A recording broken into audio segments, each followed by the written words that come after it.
Tonight, we are standing beside a quiet stretch of the Aegean Sea, where the moon scatters silver across gentle waves and the scent of salt drifts through cool night air. Somewhere beyond the dark horizon, two men are already walking toward the same destiny, though neither yet understands the price that awaits. One will become the greatest warrior the Greeks ever imagined. The other will become their cleverest survivor. Ancient storytellers never fully agreed which of them was the greater hero, and perhaps that mystery is the reason their names still echo after more than 3,000 years. Before we begin, if you find peace in these ancient journeys, please take a moment to like the video and subscribe, and if you enjoy listening before sleep, share your location and your local time in the comments, so we may see how far this quiet gathering beneath the stars has reached. The sea breathes slowly before you. Each wave folds gently onto the shore before slipping back into darkness.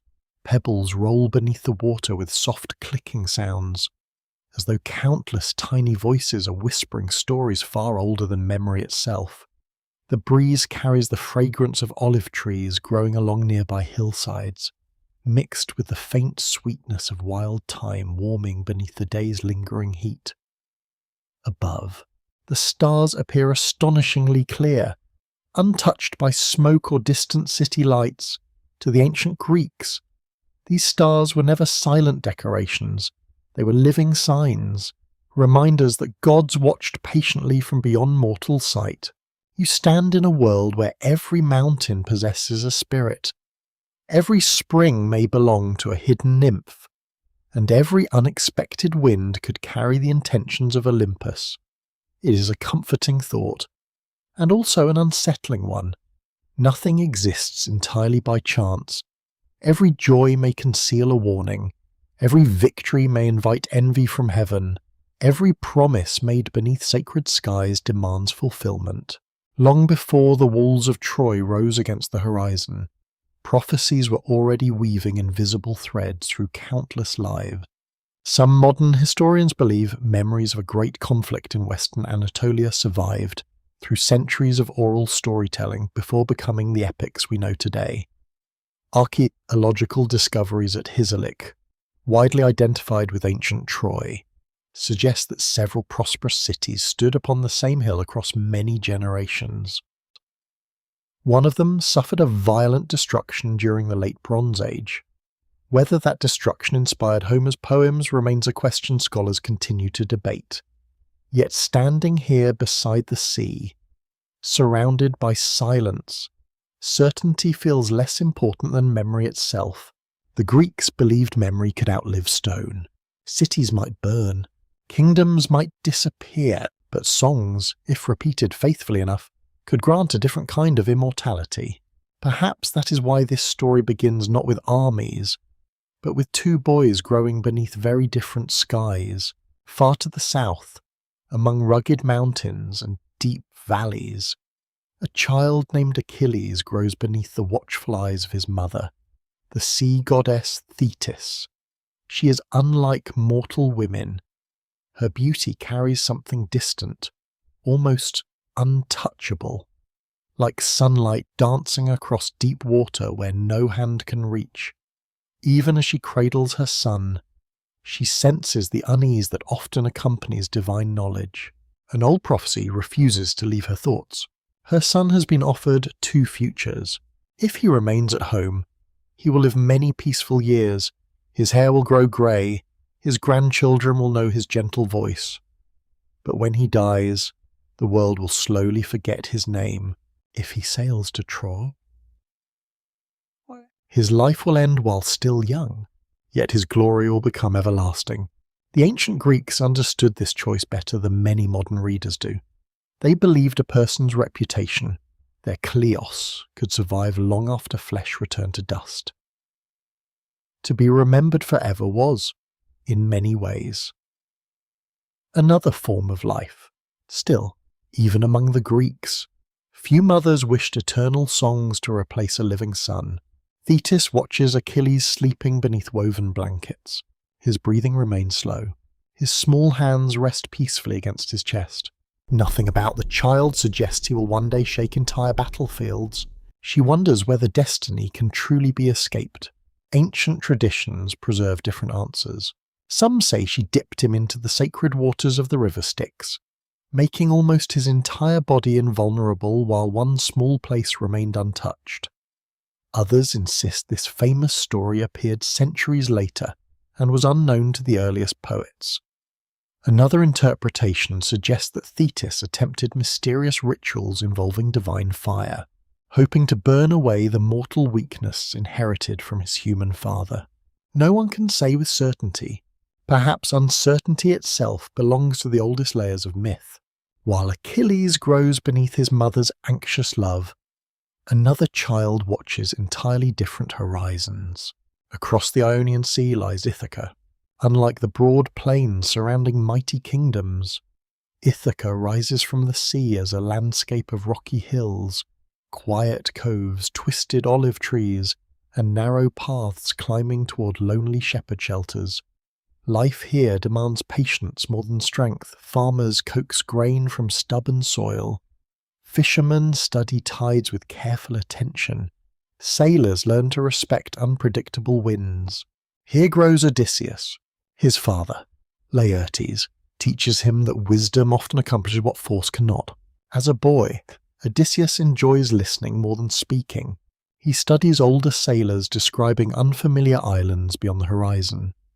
He watches craftsmen shaping curved hulls from fragrant pine.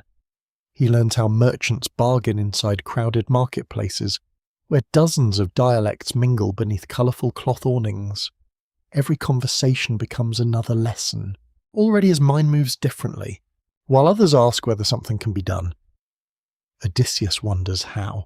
This quiet curiosity will one day reshape an entire war. Some researchers believe Ithaca's geography itself encouraged practical intelligence. Small island kingdoms possessed fewer resources than wealthy mainland cities. Their rulers depended upon diplomacy, trade, navigation, and negotiation as much as military strength. Whether history influenced myth or myth reflected history remains uncertain. Yet Odysseus consistently embodies the thoughtful adaptability that island life required. Even as children, these two future heroes seem guided by different stars. Achilles runs. Odysseus observes. Achilles trusts instinct. Odysseus questions appearances. One resembles a blazing fire. The other resembles deep water reflecting hidden depths. Neither path is complete without the other. Far above both boys, unseen by mortal eyes, Olympus watches. Athena, goddess of wisdom, notices the thoughtful prince whose questions never cease. Thetis whispers silent prayers for her fearless son. Elsewhere, the Moirai, the mysterious fates, continue spinning invisible threads with perfect patience. The Greeks imagined these three ancient sisters measuring every human life before birth. Even Zeus himself rarely interfered with their decisions. Fate was not cruelty. Fate simply existed. Like sunrise or winter, wisdom lay not in escaping destiny, but in meeting it with dignity. Yet another mystery quietly unfolds. Did Achilles truly possess a choice? Did Odysseus, or had every decision already been woven long before either child opened his eyes? Ancient storytellers never answered completely. Perhaps they wished listeners to continue asking. The stars wheel slowly overhead. The sea breeze grows cooler. Somewhere in distant forests, owls call softly across moonlit valleys. Temple fires continue burning through the night while priests offer quiet prayers that tomorrow's omens will prove favourable. Families gather around evening meals scented with fresh bread, goat cheese, figs, honey and olive oil. Unaware that within one generation their peaceful world will be transformed forever. For now, Troy still sleeps securely behind its mighty walls. Helen has not yet crossed the sea. Thousands of ships remain tied safely inside quiet harbours. The greatest war of Greek legend exists only as possibility. Yet possibility, the Greeks believed, often arrives before prophecy reveals its true meaning. And tonight, beneath these same ancient stars, destiny has already begun its silent walk toward both Achilles and Odysseus. One will teach the world the power of unmatched courage. The other will reveal the strength hidden inside patience, reason, and endurance.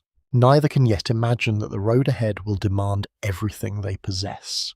Nor can they know that thousands of years later, people far beyond the shores of Greece will still whisper their names before sleep, wondering which path they themselves would have chosen.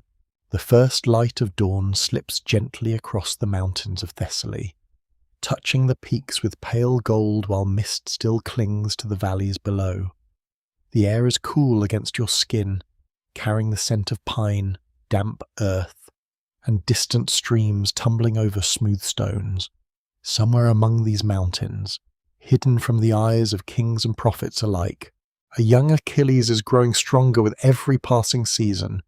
Yet even here, surrounded by peace, the shadow of a prophecy refuses to fade. Thetis has not forgotten. Every morning she watches her son run across the hillside with effortless speed, his laughter echoing through the trees. His feet barely seem to touch the ground. Deer scatter before him, and hunting dogs struggle to keep pace. There is already something extraordinary about the boy. His movements possess a balance that appears almost supernatural, as though the sea itself has lent him its graceful rhythm. But each display of strength fills his mother with equal measures of pride and dread. She remembers the words spoken long ago. If Achilles remains far from Troy, he will live a long and peaceful life. If he fights beneath the walls of that distant city, his glory will become eternal, but his years will be painfully few. The Greeks often believed that prophecies did not simply predict the future. They revealed possibilities already rooted within the order of the universe. Mortals might delay them, they might misunderstand them, sometimes they even caused them while trying to escape them. That quiet irony appears again and again throughout Greek myth, like waves endlessly returning to the same shore. Some surviving traditions tell that Thetis sought every possible way to protect her son. One story claims she carried him into sacred waters whose divine power hardened his flesh against every weapon except one small place where her hand held him.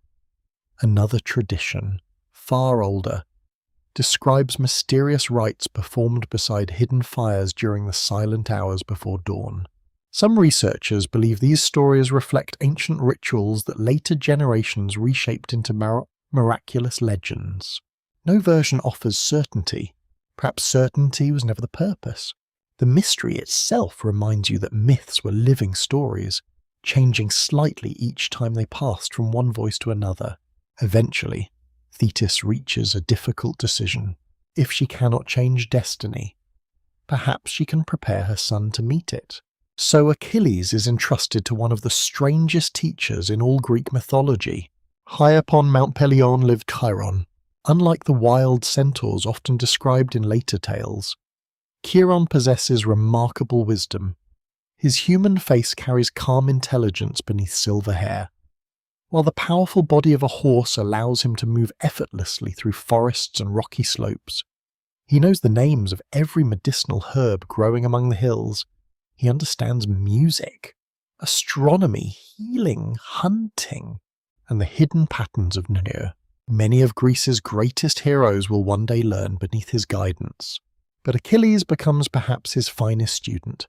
You follow the young boy as he climbs narrow mountain paths each morning beside his unusual teacher.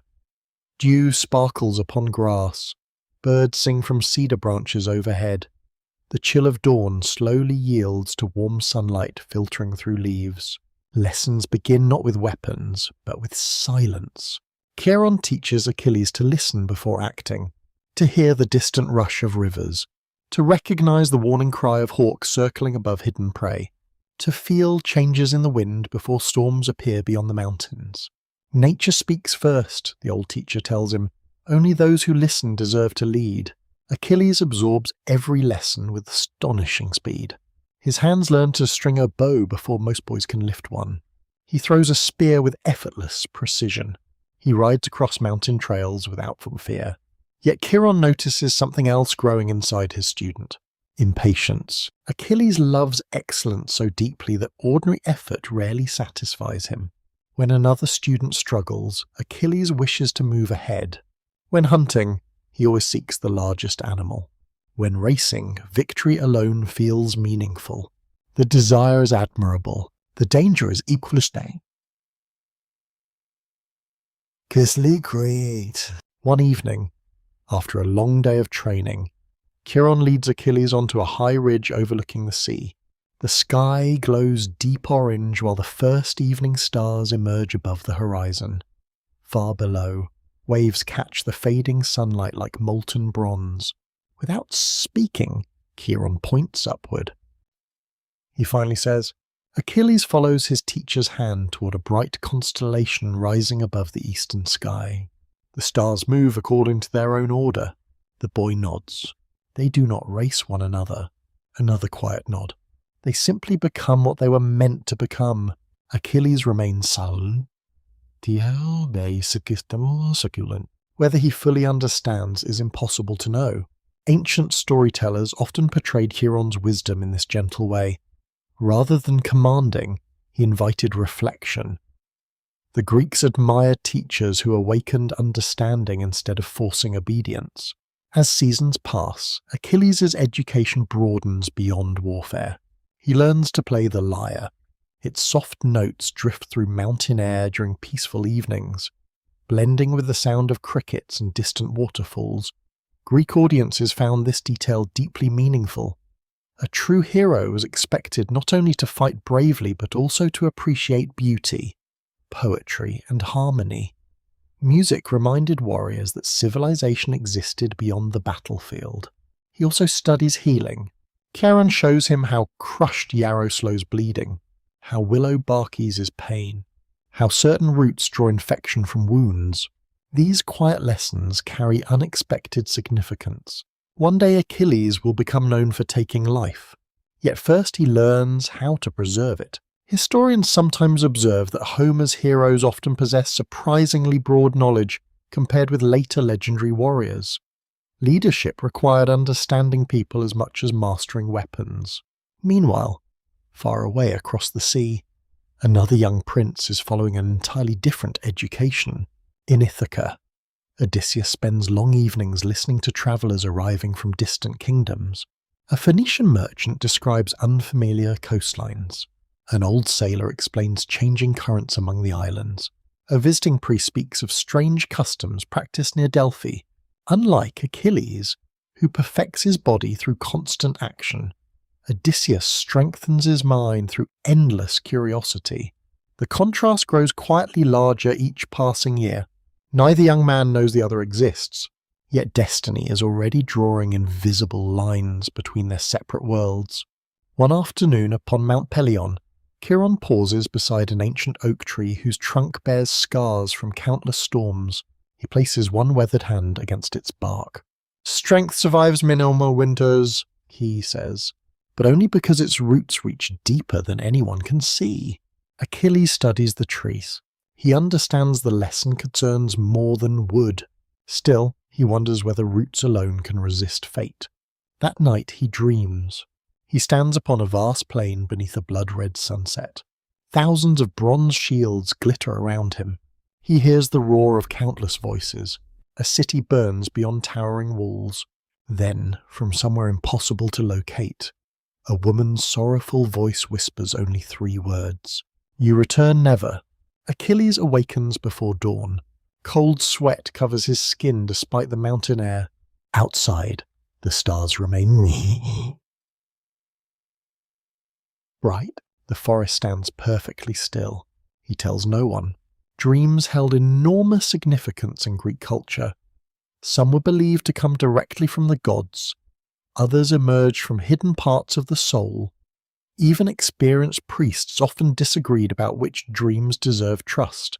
Scholars today continue debating how ancient audiences interpreted such visions, but nearly every tradition agrees that meaningful dreams should never be dismissed carelessly. For several days, Achilles carries quiet unease within him.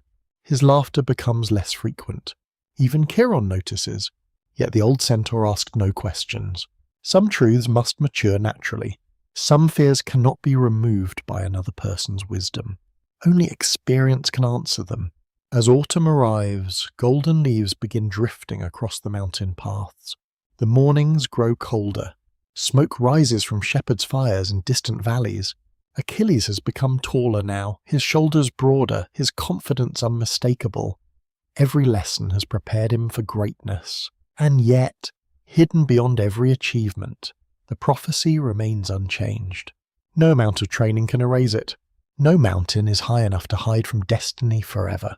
Beyond the horizon, kings continue ruling peaceful kingdoms. Ships continue crossing calm seas.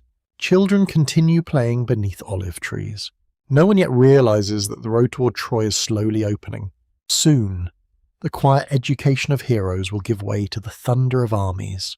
And when that day finally arrives, Achilles will discover that mastering weapons is far easier than mastering the choices of his own heart. Morning sunlight spreads across the rocky hills of Ithaca, warming pale stone walls and ancient olive trees whose twisted trunks have endured generations of wind from the Ionian Sea. The smell of fresh bread rises from small farmhouses tucked into sheltered valleys, while fishing boats glide quietly toward the harbour with wet nets sparkling beneath the growing light. Compared with the rich kingdoms of the mainland, Ithaca seems modest, almost humble, yet its people know every cove, every hidden spring, and every narrow mountain path. It is a land that rewards patience instead of pride, observation instead of haste. Here you continue your journey beside the young Odysseus, whose greatest weapon has never been a spear, but the restless curiosity that quietly shapes every thought. As the years pass, his reputation spreads far beyond the island. Visiting merchants soon discover that the prince asks unusual questions. Rather than inquiring only about distant kingdoms or famous rulers, he wants to understand why certain ports prosper while others decline, why sailors trust particular stars during winter crossings, why some kings hold loyal followers while others live surrounded by fear. Older travellers often smile before answering. They recognize something uncommon in the young prince. He does not merely collect stories, he studies patterns hidden beneath them. His father, Laertes, encourages this habit. During long walks through vineyards and olive groves, he reminds his son that a king who speaks first learns little, while a king who listens carefully hears truths that others reveal without realizing it. Odysseus remembers every lesson. He notices which shepherd quietly settles arguments before they become fights. He watches craftsmen organize workers without raising their voices. Even the changing flight of seabirds before approaching storms becomes another piece of knowledge carefully stored inside his remarkable memory. Unlike Achilles, whose greatness grows through physical mastery beneath Chiron's guidance, Odysseus becomes stronger through understanding human nature. He learns that fear often hides behind anger, that pride frequently conceals insecurity, and that people willingly believe comforting stories even when difficult truths stand before them. These observations seem ordinary now, but one day they will determine the fate of entire armies. The island itself becomes another teacher. Strong sea winds force sailors to adapt quickly. Sudden storms appear without warning between scattered islands. Narrow harbours demand careful navigation rather than reckless speed. Some historians believe this maritime environment helped shape the legendary image of Odysseus as a practical thinker who survived through flexibility rather than overwhelming force. Whether history inspired myth or myth-preserved memories of real island life remains uncertain. Yet the connection feels natural as you walk these rugged shores. Eventually Odysseus reaches adulthood and assumes greater responsibilities within the kingdom. His judgment proves remarkably balanced. Disputes over farmland end peacefully under his guidance. Trade agreements with neighbouring islands become more profitable. Even older nobles begin seeking his advice. Yet beneath these quiet successes lies another chapter of destiny already beginning to unfold. Far across the sea, in Sparta, King Tyndareus faces a problem unlike any before it. His daughter Helen has grown into a woman whose beauty becomes famous throughout Greece. Princes and kings arrive from every direction hoping to win her hand. Each brings magnificent gifts, proud promises, and ambitious dreams. Yet Tyndareus fears that choosing one suitor will provoke all the others into violence. The celebration of marriage could easily become the beginning of civil war. According to one enduring tradition, it is Odysseus who quietly offers the solution. Rather than demanding Helen for himself, he proposes that every suitor swear a sacred oath before the gods. Whoever becomes Helen's husband, all the others must promise to defend that marriage if anyone ever attempts to steal her away. The suggestion appears simple, yet it transforms a dangerous rivalry into a solemn bond. Sacrifices are offered, sacred fire burns upon the altar, hands are raised toward the heavens, one by one. The princes swear before Zeus that they will honour the agreement. Few present realise they have just chained their own futures to a promise whose consequences will reach far beyond imagination. Among those who swear stands Odysseus himself. He has little expectation of winning Helen. Instead, he quietly requests help from Tyndareus in seeking another bride. Penelope, whose intelligence and calm character already impress him more deeply than extraordinary beauty, the arrangement succeeds. Soon Odysseus returns to Ithaca with Penelope, and together they begin building the peaceful life he has always desired. Years pass gently. Their palace overlooks the sea, where evening sunlight paints the water with bronze and crimson colours. The laughter of servants echoes through open courtyards. Olive oil lamps flicker beneath painted columns after sunset. Penelope proves every bit as wise as Odysseus had hoped. They speak as equals, sharing decisions about the kingdom rather than competing for authority. Ancient audiences admired this partnership because it reflected an ideal rarely emphasized in stories of conquest. Strength within the home required patience, trust, and mutual respect. Before long, a son is born. They name him Telemachus, holding the infant beneath the quiet glow of morning light. Odysseus believes the prophecy of his own life has finally been fulfilled. Not glory, not endless fame, simply peace. The small fingers wrapped around his own seem more precious than any treasure carried across the sea. Then, almost without warning, troubling news begins arriving from the mainland. Helen has disappeared. Some say she fled willingly with Paris, Prince of Troy. Others insist she was abducted against her will. Ancient traditions preserve both possibilities, and scholars still debate how the earliest audiences understood her departure. Whatever the truth, one fact becomes impossible to ignore.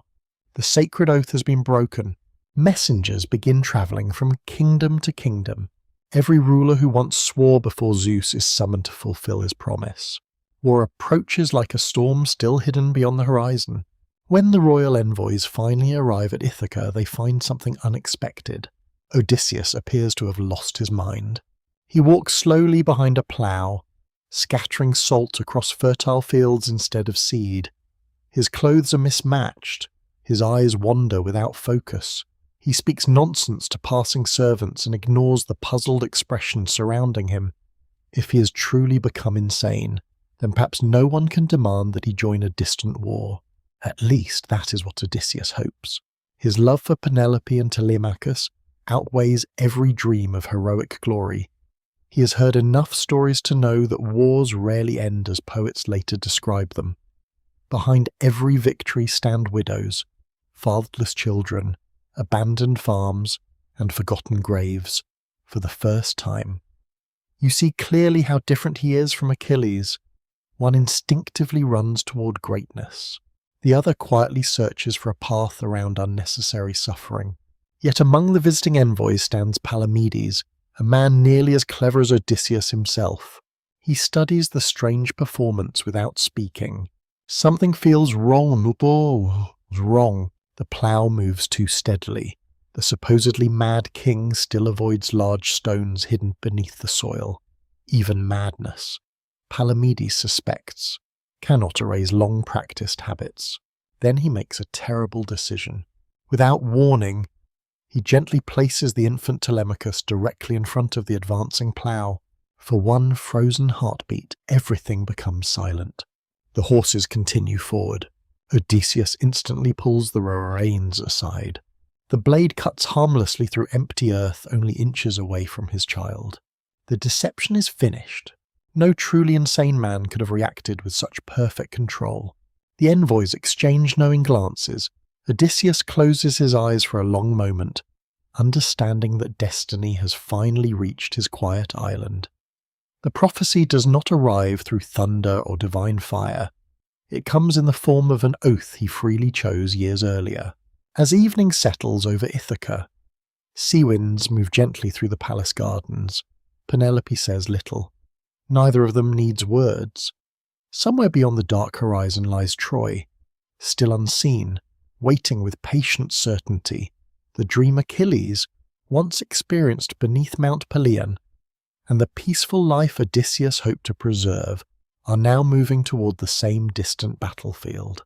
Neither hero can yet imagine that their names will become forever linked, not because they are alike, but because together they represent two very different answers to the same eternal question. What does it truly mean to be a hero? The sea is calm when you leave Ithaca, but the stillness feels strangely deceptive. Morning mist hangs low over the water, softening the outlines of distant islands until they resemble fading memories rather than solid land.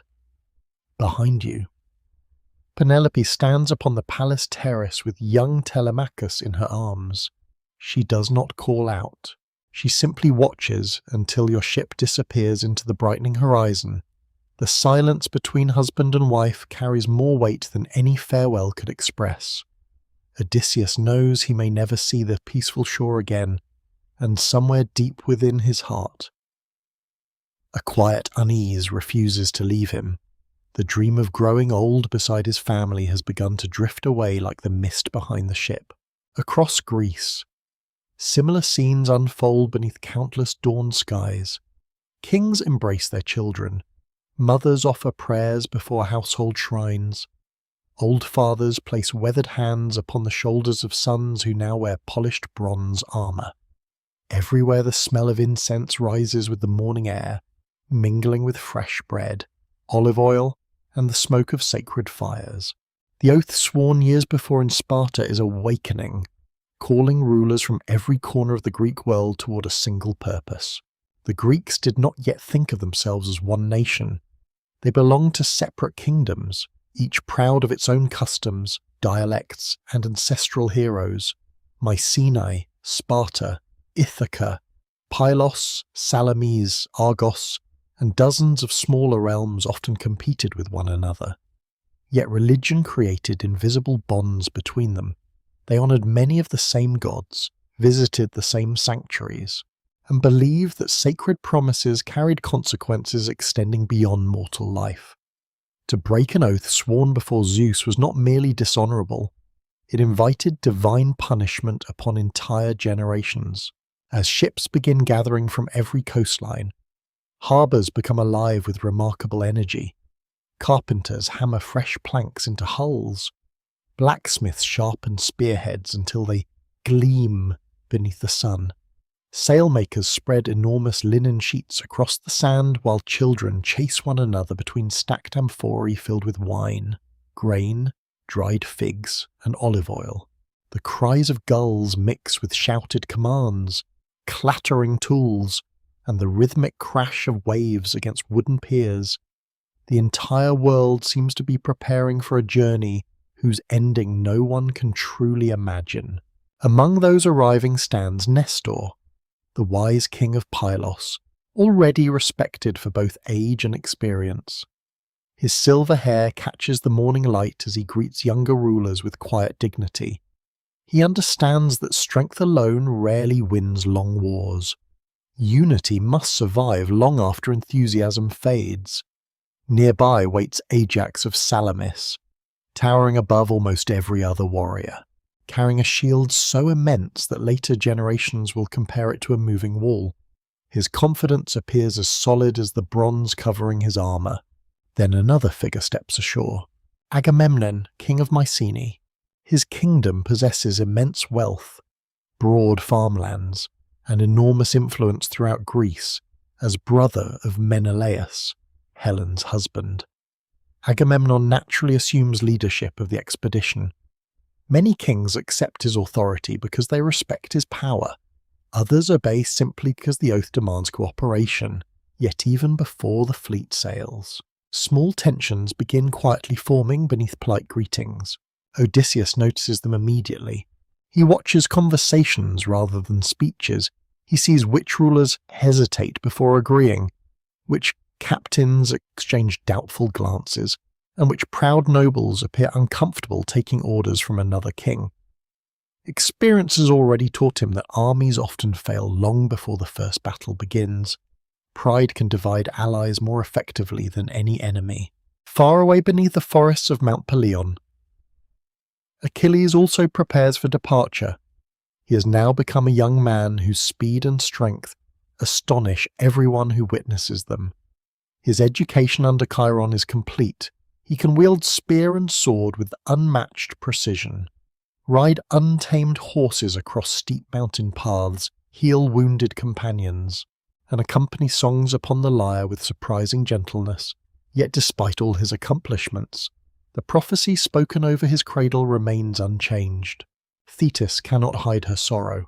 On the final evening before his departure, she leads Achilles to a quiet stretch of coastline where moonlight dances upon calm water. Seabirds sleep among dark rocks. Gentle waves wash across the sand with soothing rhythm. "My son," she says softly, "the road before you has never changed." Achilles remains silent.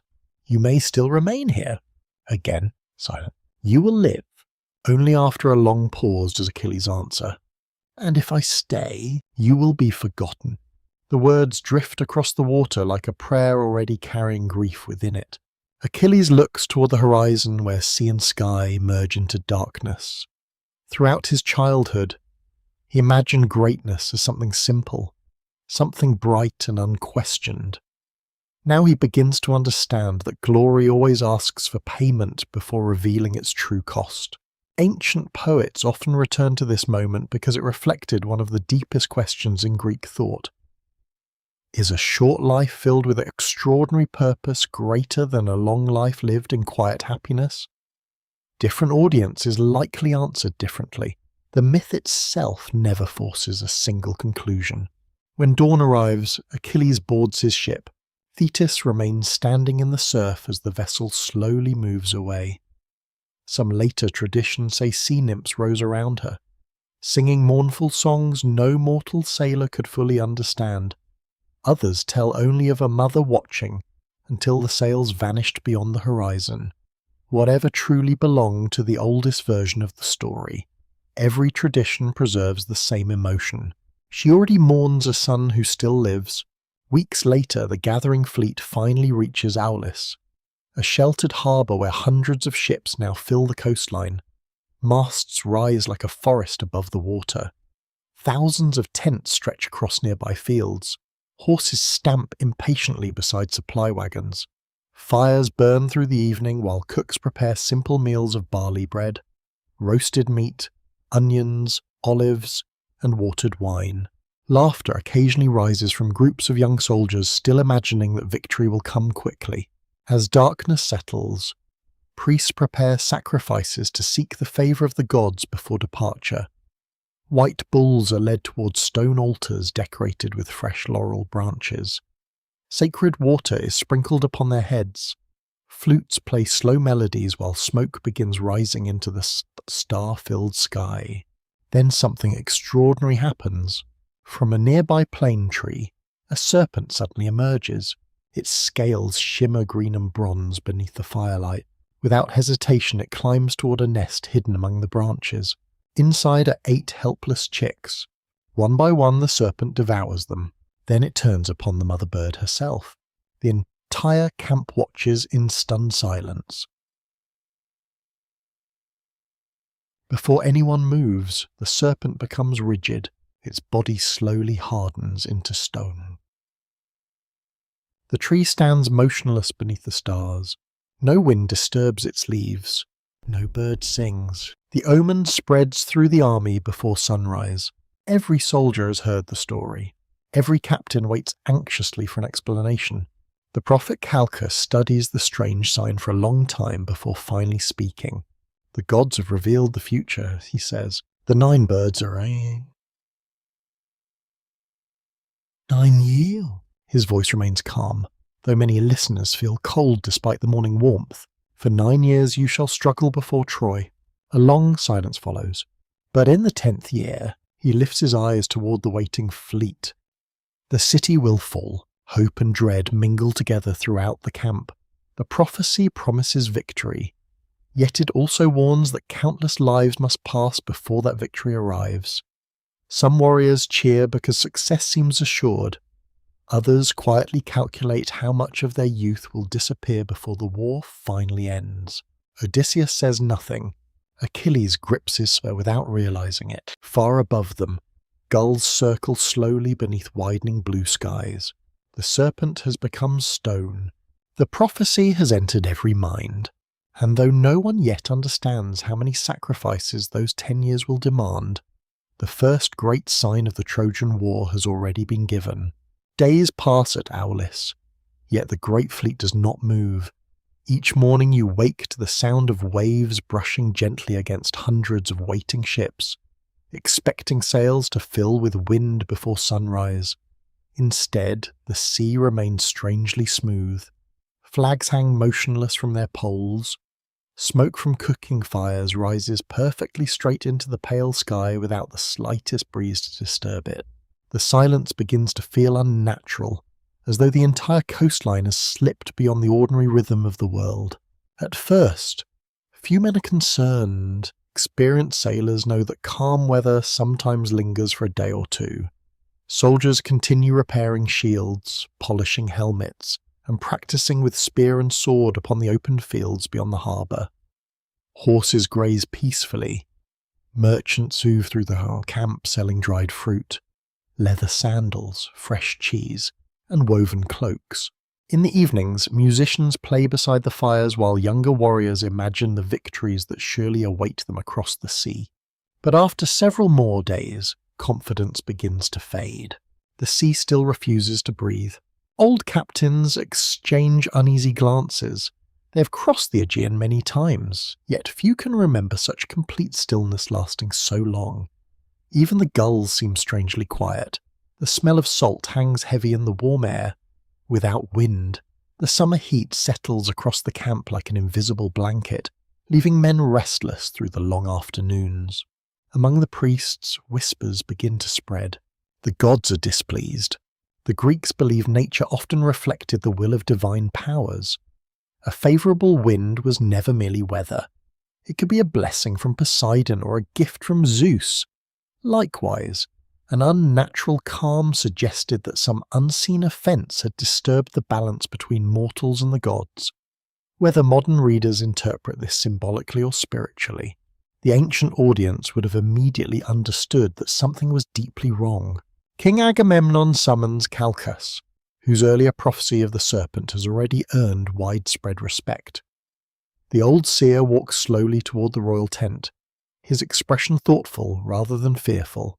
Outside, the greatest leaders of Greece gather beneath the shade of stretched linen awnings. Achilles stands among them, young and impatient. Odysseus watches silently from the edge of the assembly, saying little while carefully observing every face. Calchas closes his eyes before speaking. The winds have not abandoned us. A long pause follows. They have been withheld. The distinction chills everyone present. Artemis, he continues, has turned against this expedition. Some traditions claim Agamemnon once boasted that he was a finer hunter than the goddess herself. Others say he unknowingly killed a sacred deer within one of her holy groves. Surviving stories differ, and historians continue debating whether these traditions develop separately over time. Yet every version reaches the same conclusion. Artemis now demands reparation before allowing the fleet to sail. The camp grows silent. Even those standing far from the royal tent sense that terrible words are about to follow. Finally Calchas speaks again. The goddess requires the sacrifice of Iphigenia. No one answers.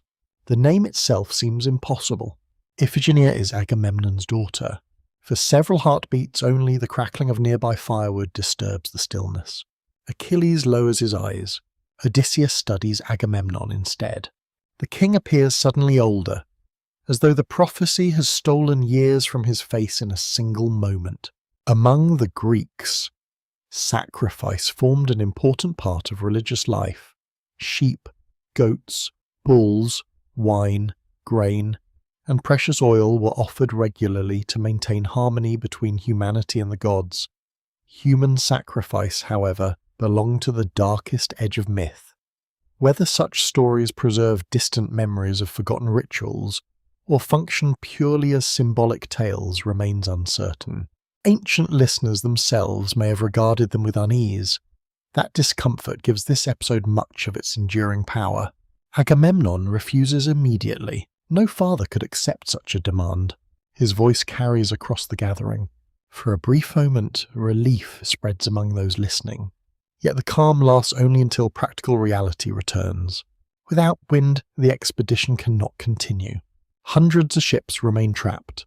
Thousands of soldiers grow increasingly restless. Food supplies slowly diminish. Already some kings question whether the alliance can survive. The oath that united Greece now begins to strain beneath impossible choices. That evening, Odysseus walks alone along the quiet shoreline. The sea reflects thousands of stars, yet remains perfectly still, without even the smallest ripple disturbing its glass-like surface. He kneels, allowing cool water to slip through his fingers. Could one innocent life truly determine the fate of an entire army, or a frightened men simply searching for meaning within misfortune? The question lingers unanswered. Ancient traditions offer no simple certainty. Meanwhile, Achilles cannot sleep. He remembers Chiron's lessons beneath Mount Pelion. The wise centaur often taught that true leadership required courage beyond the battlefield. Defeating enemies demanded strength. Protecting justice demanded something greater. The young warrior begins wondering whether glory purchased through innocent blood deserves to be called glory at all. Across the camp, Agamemnon spends the night alone. Oil lamps flicker against richly woven tent walls, while unopened letters from his family lie before him. Outside, guards speak quietly to avoid disturbing their king. Inside, he wrestles with the choice no father should ever face. Near dawn, he dreams. He stands inside an immense marble temple whose roof opens directly toward the stars. Artemis appears at the far end, silent and radiant, carrying neither bow nor arrow. She simply looks toward him. Between them burns a single white flame. When Agamemnon steps forward, the flame suddenly divides. One fire becomes two. One burns brightly before fading into darkness. The other burns smaller, yet continues without end. He awakens before sunrise. Sweat covers his hands. The dream offers no explanation, only another mystery. Greek audiences often believe dreams spoke through symbols rather than direct commands. Priests interpret them differently, and families sometimes argued for generations over what a particular vision truly meant. Perhaps the gods preferred questions to answers. As morning light spreads across Aulis once more, the wind still refuses to rise. Finally Agamemnon reaches a decision. Messengers are quietly dispatched to Mycenae. They carry a carefully crafted invitation requesting that Queen Clytemnestra bring Iphigenia to the camp. The letter claims Achilles has agreed to marry her before the fleet departs. Such an alliance would honour both families and inspire the entire army. The deception wounds Achilles almost as deeply as the prophecy itself. When he learns his name has been used without permission, anger flashes across his face. I gave no such promise. His words echo through the royal tent. Agamemnon offers no reply. For the first time, a silent distance begins forming between the young hero and the king he is expected to serve. Odysseus watches the exchange carefully. He recognizes something dangerous. Armies rarely collapse because enemies prove stronger. More often, They break apart from distrust within their own ranks. Outside, ordinary soldiers remain unaware of the secret unfolding above them. They continue sharpening bronze blades, repairing leather armor, feeding horses, and telling hopeful stories around morning fires. The smell of roasting barley drifts through the camp. Children of merchants laugh between rows of tents. Life appears almost peaceful. Yet beneath that peaceful surface, destiny tightens another invisible thread. Somewhere far away, Iphigenia begins her journey toward Aulis, believing she travels to celebrate a wedding. No one riding beside her can yet imagine that historians, poets, and storytellers will remember this journey for thousands of years. Above the silent harbour, the sky remains cloudless. The sails remain still, and every man who gazes across the unmoving sea begins to understand that before Troy can ever be reached, Greece must first survive the greatest test of its own conscience. Several days later, the silence over Aulis finally comes to an end. Before dawn, a cool breeze stirs the surface of the harbour. At first, it is almost too gentle to notice. A few loose ropes begin to sway against wooden masts. Small ripples spread across the water where moments earlier the sea had rested like polished stone. Sailors look toward one another without speaking. Then, almost together, hundreds of linen sails begin to fill. The long-awaited wind has returned. Ancient traditions preserve different endings to the story of Iphigenia. In one version, she's sacrificed upon the altar, and Artemis accepts her life in exchange for favourable winds. In another, told by later poets and honoured in certain temple traditions, the goddess takes pity at the final moment, carrying the young woman away in a cloud while leaving a sacred deer upon the altar instead. Historians continue debating which version reflects older beliefs, and perhaps both survived because each expressed a different hope about divine justice. Whatever truly happened within the imagination of ancient Greece, one truth remains unchanged. The fleet is finally able to sail. Across the shoreline, thousands of soldiers rush into motion. Bronze armour catches the morning sun with flashes of gold and crimson. Oars slide into their locks. Captains shout commands above the crashing surf. Horses are carefully guided aboard transport vessels while priests make one final offering of wine into the sea, asking Poseidon to grant safe passage. The smell of pine resin, wet rope, olive oil, and salt fills the cool air as the greatest armada Greece has ever assembled begins to leave the harbour. You stand beside Achilles aboard one of the swift ships commanded by the Myrmidons. Around you, 50 black-hulled vessels move together across the glittering water, their painted eyes staring forward as though each ship possesses a living spirit. The rhythmic splash of hundreds of oars blends into a steady heartbeat that carries the fleet farther from home with every passing hour. Achilles remains near the prow. He watches the horizon in silence. Behind her skims his closest companion. Patroclus adjusts bundles of spears stacked neatly along the deck. Unlike many warriors, Patroclus carries a quiet gentleness that seems almost out of place within an army. He speaks calmly with younger soldiers, helping those still uneasy about the coming war.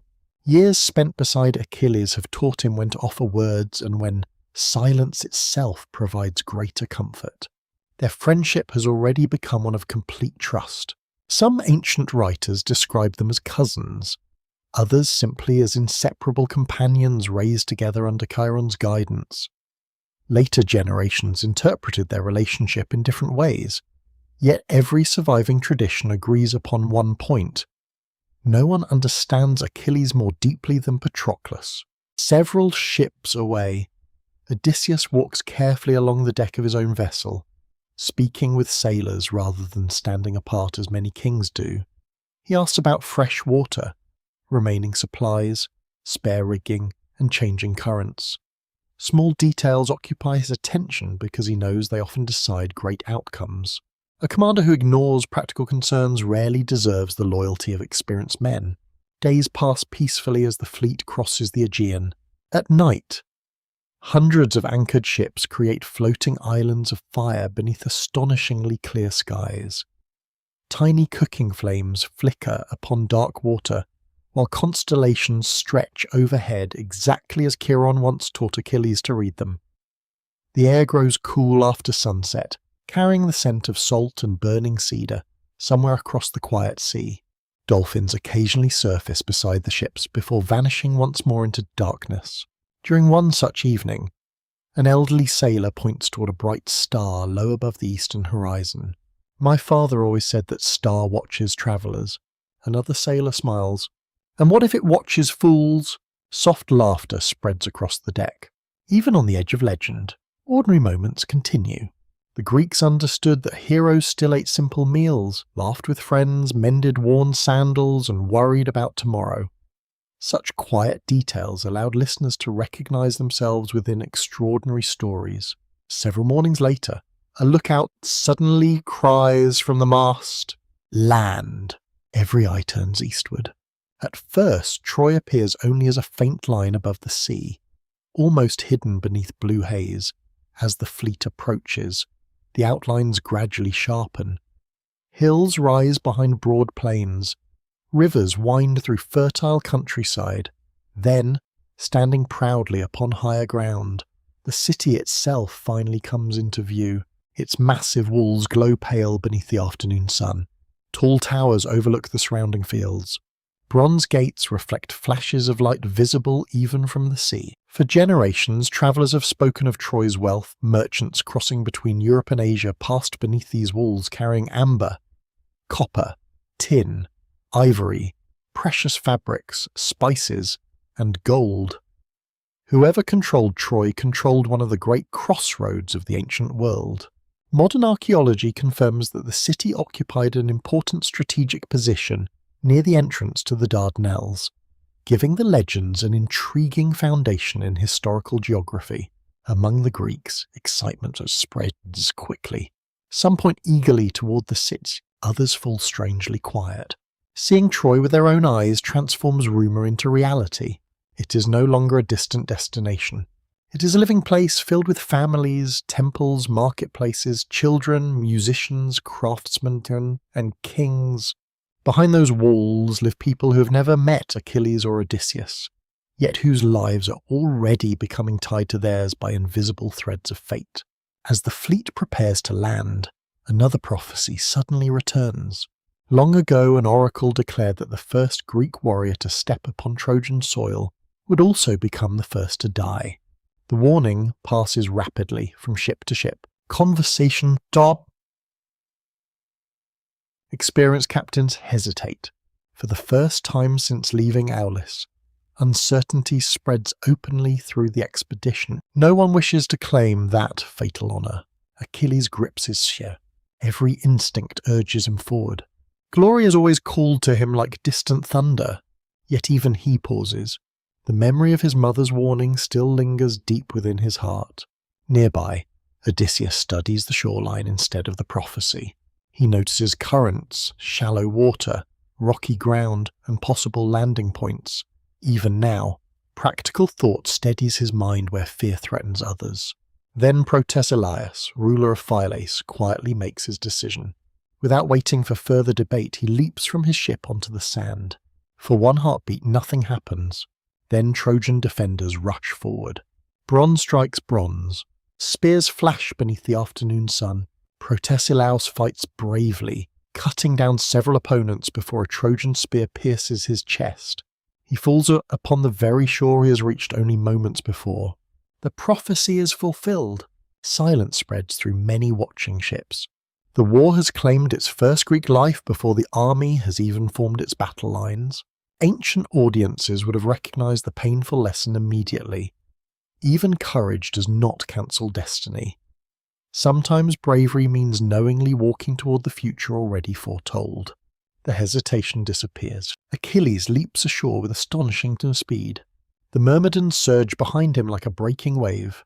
Odysseus lands farther along the beach, organizing scattered units before confusion can spread. Already the difference between the two heroes becomes unmistakable. Achilles creates momentum through fearless action, Odysseus creates stability through careful order. Together they push the Trojans back from the shoreline.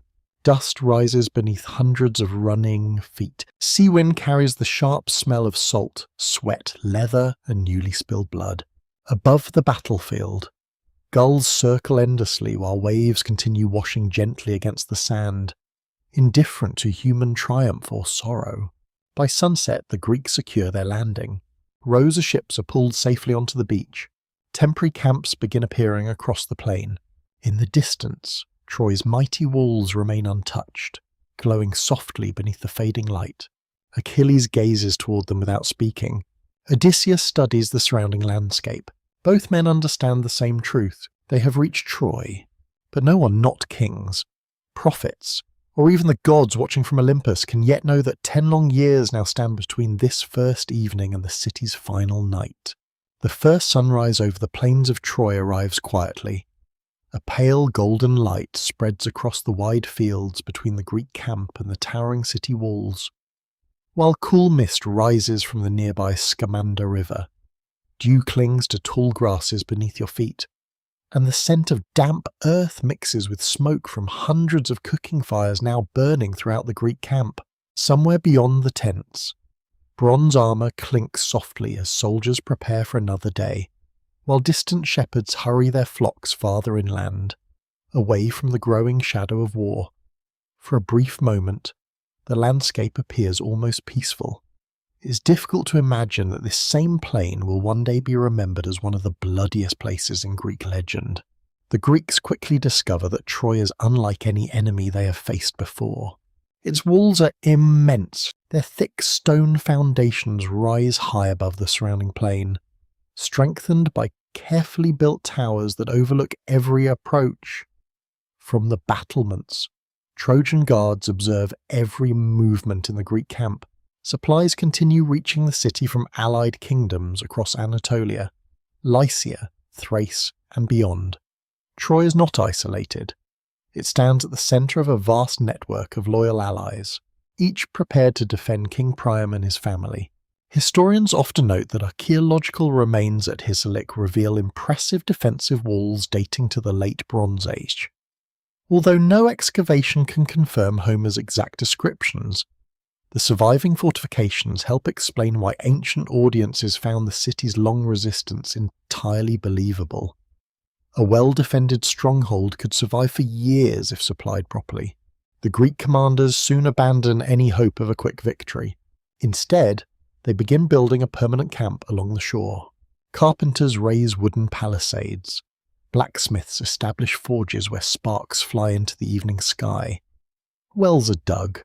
Storehouses filled with grain, wine, olive oil, dried fish, and salted meat gradually appear behind defensive earthworks.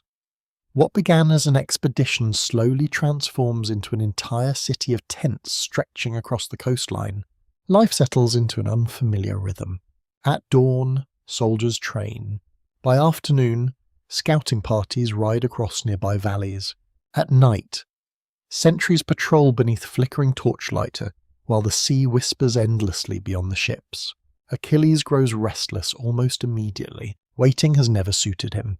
Every morning he leads the myrmidons beyond the camp, searching for opportunities to strike Trojan patrols or raid villages supplying the city. His speed becomes legendary. Warriors claim they see only flashes of bronze before enemies fall beneath his spear. Stories of his victories spread rapidly through the Greek army, encouraging younger soldiers who begin believing that perhaps one extraordinary warrior truly can decide the outcome of the war. Yet Chiron's lessons remain visible beneath Achilles' fierce reputation. He shares captured supplies with allied forces. He ensures wounded companions receive treatment before celebrating victory. Around evening fires, he sometimes plays the lyre, allowing gentle melodies to replace the day's violence. Younger myrmidons often fall silent when he performs. It reminds them that even the greatest warrior carries a heart capable of appreciating beauty. Patroclus usually sits nearby, listening quietly. No words are necessary between them. Years of friendship have created an understanding beyond ordinary conversation. Patroclus notices the moments when Achilles grows troubled after battle. He recognizes that each victory leaves behind widows, fatherless children, and burned homes. Achilles rarely speaks of such thoughts aloud, yet they linger within him like distant thunder waiting beyond clear skies. Across the camp, Odysseus serves the expedition differently. While Achilles earns admiration upon the battlefield, Odysseus becomes indispensable within the councils of kings. Each evening the leaders gather inside Agamemnon's great tent. Oil lamps cast warm light across painted cloth walls while maps drawn upon cured leather lie spread across heavy wooden tables. Discussions continue long after darkness falls. Some kings demand direct assaults against Troy. Others argue for patient siege. Still others propose attacking Trojan allies to weaken the city's support. Voices often rise. Pride easily enters conversations where so many rulers believe themselves equal. Odysseus rarely interrupts. Instead, he waits. Only after every argument has exhausted itself does he quietly begin speaking. His suggestions usually appear simple. Protect supply routes. Rotate exhausted guards. Reward smaller victories before frustration spreads. Send scouts rather than armies whenever information remains uncertain. Again and again, practical wisdom prevents larger mistakes. Nestor smiles whenever Odysseus finishes.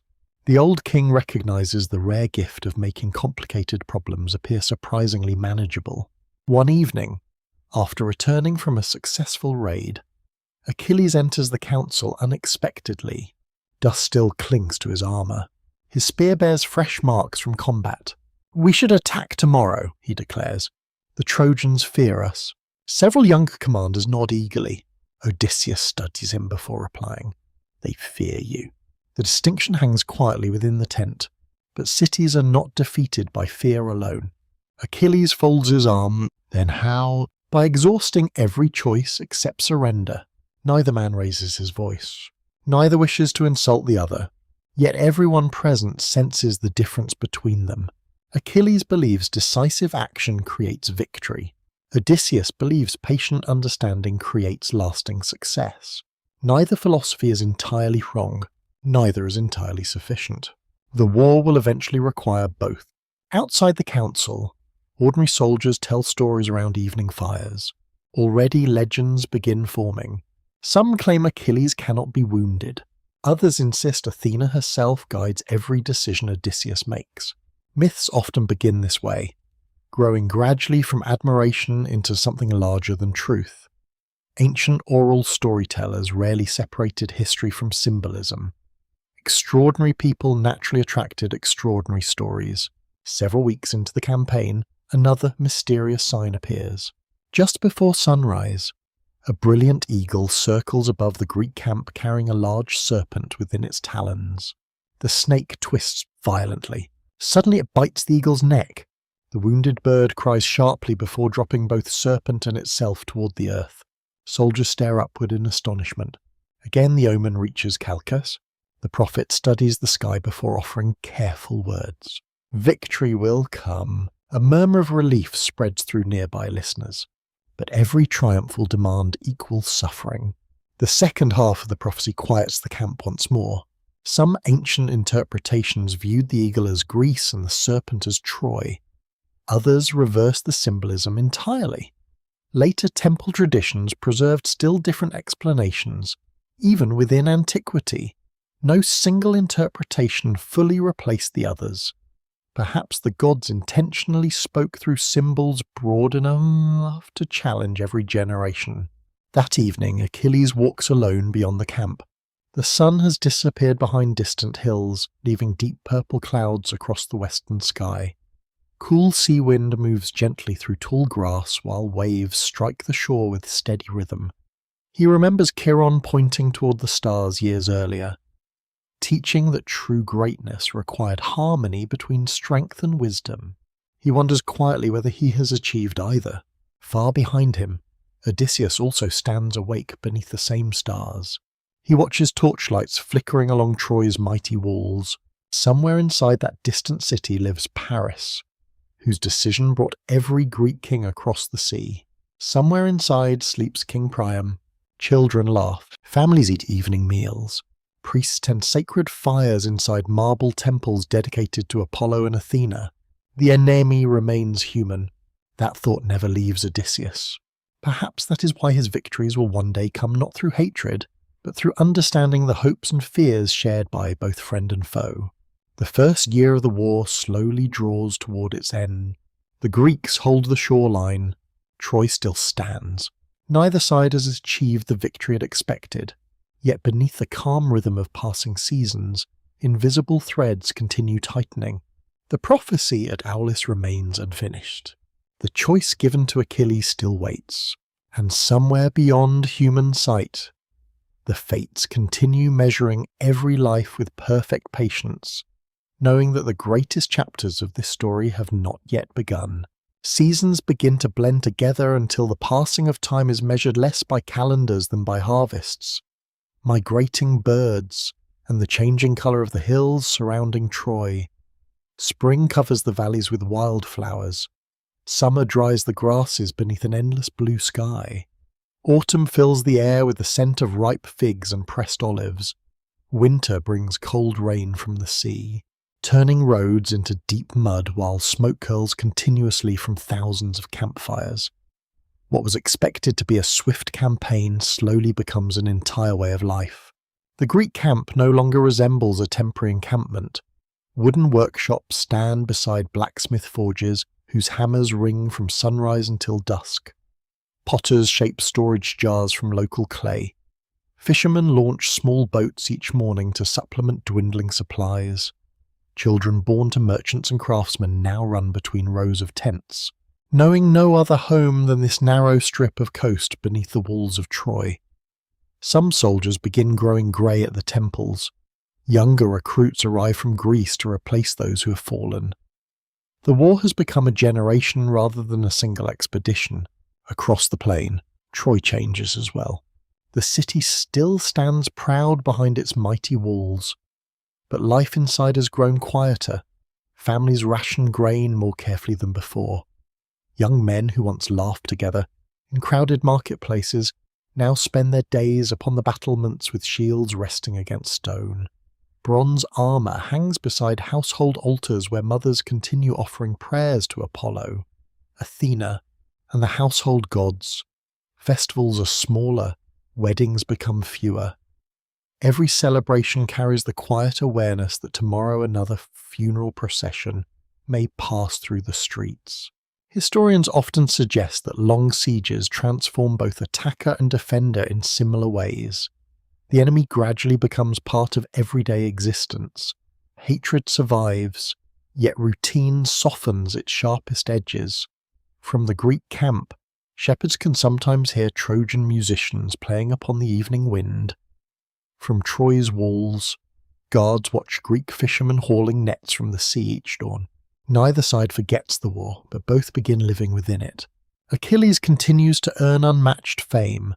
Throughout the surrounding countryside, he leads swift campaigns against towns allied with Troy, capturing supplies that prevent the Greek army from starving. Ancient tradition credits him with taking many fortified settlements during these years. His spear becomes a symbol of inevitable defeat wherever it appears. Entire villages surrender rather than challenge the Myrmidons, yet victory leaves him strangely unsatisfied. One evening he returns after another successful raid. His soldiers celebrate around bright fires, roasting lamb over fragrant cedar wood while wine flows freely through bronze cups. Songs praising Achilles rise into the cool night air. Patroclus notices that the hero quietly walks away from the gathering.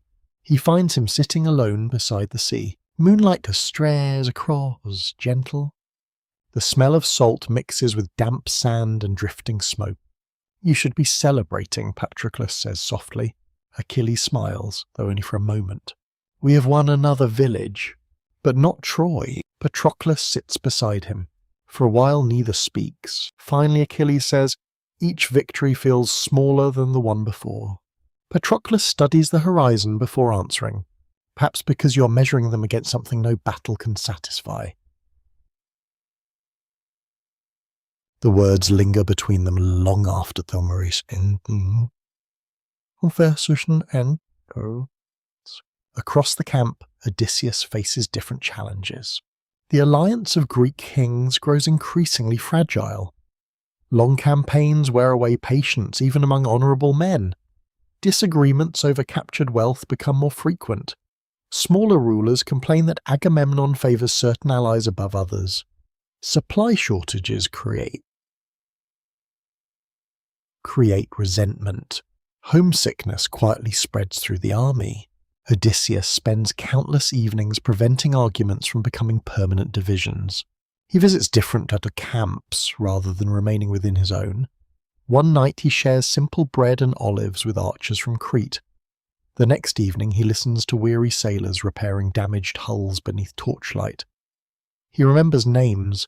He notices small grievances before they become dangerous. Many soldiers begin trusting him, not because he promises impossible victories, but because he genuinely listens. Nestor watches this with quiet admiration. The strongest walls, the old king remarks one evening, are built from understanding. Odysseus smiles. And understanding must be repaired as often as stone. The wisdom spreads quietly through the camp. Meanwhile, within Troy, Hector carries the growing burden of defending an entire kingdom. Each sunrise he walks the walls before the guards change shifts. He speaks with ordinary soldiers, encourages frightened youths standing their first watch, and personally inspects weakened sections of the fortifications. The people trust him completely because he shares every hardship they endure, although Achilles and Hector have not yet faced one another directly. Each has heard countless stories about the other. Trojan warriors describe Achilles as a man who moves faster than reason itself. Greek veterans speak of Hector as the noblest defender they have ever encountered. Neither hatred nor admiration fully explains what slowly grows between them. It is recognition. Each understands that the other carries responsibilities no ordinary warrior could bear. As the 9th year draws toward its close, unusual signs begin appearing across the land. One night a brilliant comet burns across the northern ski. Its pale tail stretches almost from horizon to horizon before disappearing into darkness. Some priests call it a promise of victory. Others warn that such lights often precede the fall of great cities. No interpretation completely satisfies those who witness it. A few weeks later, shepherds report hearing wolves howling continuously before sunrise despite clear weather and abundant prey. Old women within Troy whisper that Apollo has withdrawn his protection. Greek soldiers tell one another that Zeus has begun judging both armies alike. Ancient audiences delighted in such uncertainty. Divine signs rarely arrived with simple explanations. Their mystery invited reflection rather than certainty. During this same period, envoys once again attempt negotiation, under a banner of truce. Respected elders walk the broad plain between camp and city. Dust rises gently beneath their sandals while armed guards remain far behind. They carry no weapons, only carefully chosen words. Could Helen be returned? Could compensation end the conflict? Could 10 years of bloodshed finally cease? The discussions continue until sunset. When the envoys return, their faces reveal the answer before anyone asks. Nothing has changed. Too many lives have already been sacrificed. Too much pride has hardened. Too many promises bind both sides. The war continues. That evening, Odysseus stands upon a small hill overlooking both camps. To one side, thousands of Greek fires shimmer beside the dark sea. To the other, countless lamps glow behind Troy's towering walls. The two lights seem almost identical from this distance. He quietly wonders how many fathers on each side are telling children stories before sleep. How many mothers pray for sons who will not return? How many young warriors dream of glory without understanding its cost? The questions have no answers. Behind him, footsteps approach. It is Achilles. For a rare moment, the two heroes stand together without discussing strategy or battle. The prophet said 10 years, Achilles says.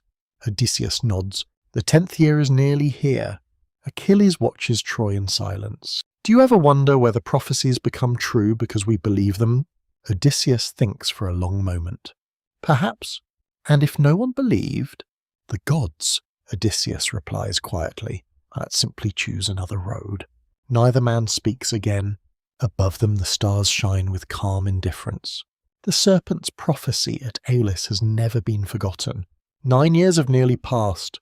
The 10th waits just beyond the horizon, and somewhere inside Troy, destiny is already preparing the quarrel that will place the entire Greek expedition closer to disaster than any Trojan army ever could. The 10th year begins beneath a pale spring sky. Fresh grass covers the plains around Troy once again, and wildflowers bloom where countless battles have already been fought. The Scamander River flows quietly toward the sea, as though it has forgotten every warrior who has washed blood from his hands along its banks. Nature renews itself with remarkable patience.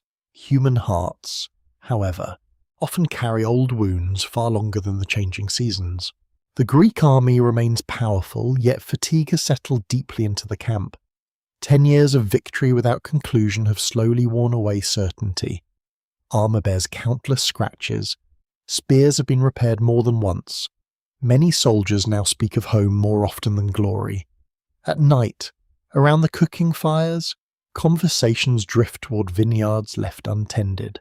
Children who have grown into adults, and parents who may no longer be alive.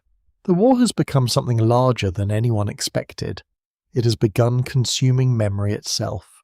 Achilles continues to dominate every battlefield he enters. Trojan patrols retreat when they recognize the crest upon his helmet. Allied towns surrender before his army reaches their gates. Songs celebrating his victories spread across the Greek camp, carried from fire to fire by wandering musicians who know that every army needs stories to sustain hope. Yet success has also strengthened another part of Achilles, his pride. Not the shallow pride of vanity, but the fierce certainty that his unmatched courage deserves equal respect from every king in Greece. Chiron once warned that excellence without humility resembles a sharpened blade without a sheath. Beautiful, powerful, dangerous to everyone who touches it. At the centre of the Greek camp, another conflict quietly begins to unfold.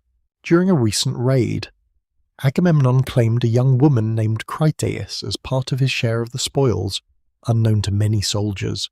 She is the daughter of Chryses, an elderly priest devoted to Apollo, carrying sacred ribbons wrapped around a golden staff. The old priest now approaches the Greek camp beneath the protection traditionally granted to servants of the gods. The morning is cool as he walks slowly between rows of tents. Soldiers step aside respectfully.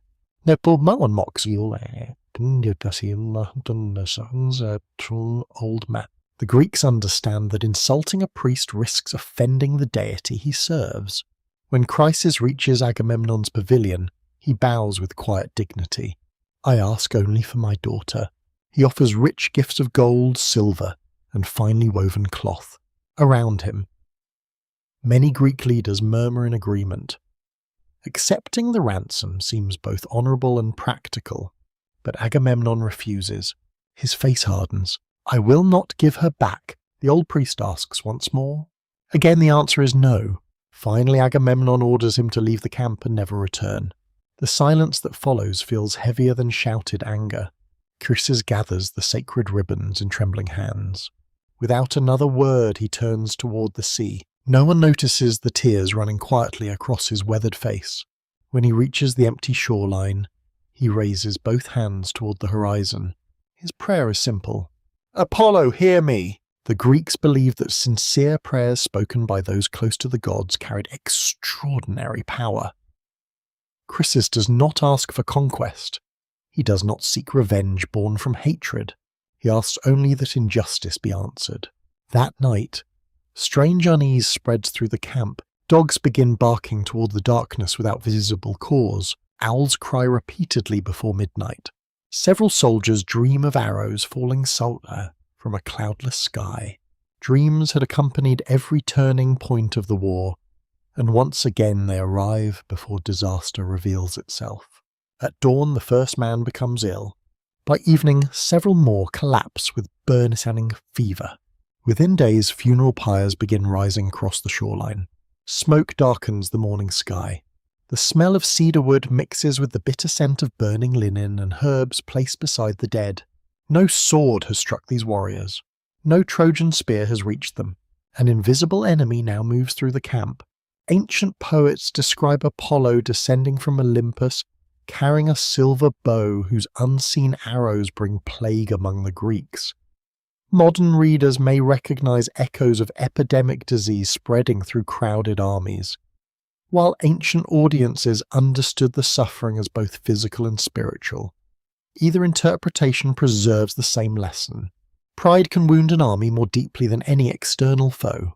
The sickness continues for 9 terrible days. Every sunrise reveals more bodies. Every evening more funeral fires burn beside the sea. The constant crackling of flames replaces songs once heard throughout the camp. Finally, Achilles can no longer remain silent. He summons an assembly of the Greek leaders. The great gathering forms beneath open sky while weary soldiers watch from every direction. Many have wrapped cloth across their mouths against the smoke. Others lean heavily upon spears after sleepless nights spent caring for sick companions. Achilles steps forward. His voice remains calm. We must learn why the gods oppose us. Agamemnon reluctantly agrees to consult Calchas. The old prophet rises slowly. Before speaking, he looks directly at Achilles. If I reveal the truth, he hesitates. Will you protect me? Achilles answers immediately. So long as I live. Only then does Calchas continue. Apollo demands that Chryseis be returned to her father. A murmur passes through the assembly. The cause has finally been revealed. Agamemnon's expression darkens. So I alone must suffer? No, Calchas replies quietly. The army suffers because of one man's choice. For a moment, no one moves. Then Agamemnon stands. His anger bursts forth like a long-contained storm. If I surrender my prize, I shall not stand alone without honour. His eyes turn toward Achilles. I will take another. The words strike harder than any weapon. Among the Greeks, prizes won in battle represented more than wealth. They symbolized public recognition of courage and sacrifice. To seize such a reward from another warrior was not merely an insult. It questioned the value of everything he had fought to achieve. Achilles steps forward. You ask us to risk our lives. His voice grows colder. Yet you claim the greatest reward while remaining behind the lines. Falls completely low. No one has ever spoken to Agamemnon this way. The king answers without hesitation. If I lose Chryseis, then I shall take Briseis. The name hangs in the air. Brise. The young woman awarded to Achilles after one of his victories. For Achilles, she has become more than a prize of war. Though their relationship differs across ancient traditions, she represents trust, companionship, and the only small comfort he has allowed himself after years of endless battle. His hand tightens around the hilt of his sword. The entire army watches. For one dangerous heartbeat, it seems possible that Achilles may kill the commander of the Greek expedition. Ancient tradition tells that at this very instant Athena herself descends unseen by everyone except Achilles. She grasps his hair from behind and whispers that wisdom demands restraint. Whether this divine intervention reflects literal belief or symbolizes the sudden return of reason remains one of the enduring mysteries of the epic. Achilles slowly releases the sword, but his eyes burn with fury. You may take Briseis. His voice is almost calm now. But you shall never command my spear again. The words echo across the assembly. No one fully understands the error or consequence. Agamemnon believes he has defended his authority. Achilles believes he has defended his honour. Only Odysseus quietly realizes what has truly happened. The strongest weapon in the Greek army has just turned away from the war. As the meeting ends, smoke from the funeral pyres continues rising into the clear spring sky. The plague will soon fade once Chryseis is returned. But another sickness has already taken its place. Division. And unlike fever, this wound cannot be healed by sacrifice alone. The plague ends almost as suddenly as it began. Chryseis is returned safely to her father, and sacrifices offered to Apollo rise into the evening sky. with the sweet scent of burning incense and cedar. Within days, the fever disappears from the Greek camp. Funeral pyres no longer burn from dawn until dusk. Soldiers breathe more easily, believing the gods have finally shown mercy. Yet beneath this welcome calm, another danger has already begun spreading through the army, one that no sacrifice can easily remove. Achilles keeps his promise. He refuses to fight. The Myrmidons remain inside their own section of the camp, repairing armour, caring for horses, practicing with spear and shield, but never joining the daily battles beyond the walls of Troy. Their polished weapons stay bright from careful maintenance rather than fresh combat. Younger soldiers glance toward Achilles' tent each morning, hoping he may suddenly change his mind. He never does. Without him, the balance of the war begins to shift. Hector notices the difference immediately. From the walls of Troy, Trojan scouts report that the swift black banners of the Myrmidons no longer appear upon the battlefield. Confidence slowly returns to the defenders. Gates that had remained cautiously closed begin opening more frequently. Trojan cavalry ride farther across the plain. Supply wagons travel with less fear. For the first time in many years, hope quietly enters the city. Each evening, Hector climbs the western tower overlooking the Greek camp. The setting sun paints the sea with deep shades of gold and crimson, while smoke rises from hundreds of enemy fires. He studies the shoreline carefully.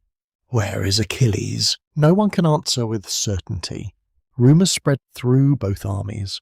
Some claim Achilles has abandoned the expedition forever. Others whisper that his mother has carried him beneath the sea to hide him from fate. Another tradition among ordinary soldiers suggests the gods themselves have grown weary of human pride and removed their greatest warrior from battle. No explanation satisfies everyone. Mystery itself becomes another weapon.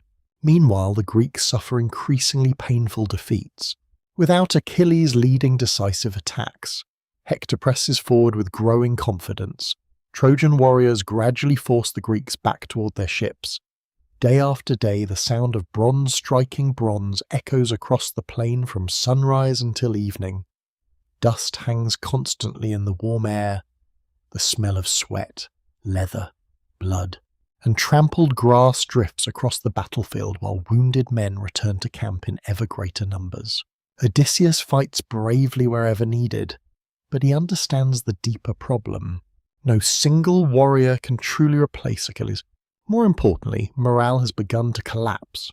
Soldiers who once believed victory inevitable now speak quietly of returning home. Agamemnon sees the same danger. One night he walks alone through the camp after darkness has settled. Torchlight flickers across weary faces. Physicians bind wounds beneath open tents. Sailors inspect ships in case a sudden retreat becomes necessary. Beyond the defensive walls of the camp, Trojan watchfires shine brightly across the plain, appearing closer than ever before. The king realizes something he has resisted for many weeks. He needs Achilles. Pride has become a luxury the army can no longer afford. The following evening, the Greek leaders gather once again inside Agamemnon's pavilion. Oil lamps cast gentle light across polished bronze helmets resting beside wooden benches. Outside, sea wind moves quietly through the ropes of anchored ships, creating a soft humming sound that seems almost like distant voices. Agamemnon rises before the assembled kings. I was wrong. The admission surprises everyone. For several heartbeats, no one speaks. Then he continues. I allowed anger to master judgment. Even Nestor lowers his eyes with quiet approval. The old king has waited many years to hear those words. Agamemnon promises extraordinary gifts if Achilles returns. Gold, tripods of finely worked bronze, swift horses, 7 prosperous cities, and Briseis herself, untouched since leaving Achilles' tent. The offer is generous beyond measure. Yet Nestor quietly reminds the king that gifts alone may not heal wounded honour. Respect must accompany wealth. Finally, Odysseus is chosen to lead an embassy to Achilles. Ajax, whose honesty no one questioned, joins him. So does Phoenix. the elderly tutor who helped raise Achilles from childhood and loves him almost as a son. As darkness deepens, the three men walk together toward the quiet edge of the camp. Moonlight spreads across the sea. Cool air carries the smell of salt and burning olive wood. Most soldiers already sleep beneath heavy blankets, exhausted after another difficult day. Only distant sentries remain awake, their torches glowing softly along the defensive walls. When the embassy reaches Achilles' shelter, they hear music before they see him. He sits beside the entrance playing the lyre Chiron once taught him to master beneath Mount Pelion. The melody is calm, gentle, almost sorrowful. Patroclus sits nearby listening in silence. For a brief moment it is difficult to imagine this peaceful musician as the same warrior whose name terrifies entire armies. Achilles immediately welcomes his visitors. Hospitality remains sacred among the Greeks, even during anger. Fresh bread is served. Roasted meat is placed upon wooden platters. Wine is mixed carefully with water before being poured into polished cups. Only after every guest has eaten does conversation begin. Phoenix speaks first. His voice carries the warmth of long affection. "My son," the familiar words immediately soften the atmosphere. He reminds Achilles of childhood lessons, of Chiron's guidance, of the responsibility that accompanies extraordinary gifts. He speaks not as a politician, but as an old man fearful of watching someone he loves destroy himself through wounded pride. Achilles listens respectfully. When Phoenix finishes, silence lingers for several moments. Then Odysseus rises. Unlike Phoenix, he speaks with careful precision. He describes the desperate condition of the army. He recounts Hector's victories. He lists Agamemnon's promised gifts one by one. Finally, he delivers the king's apology without adding or removing a single word.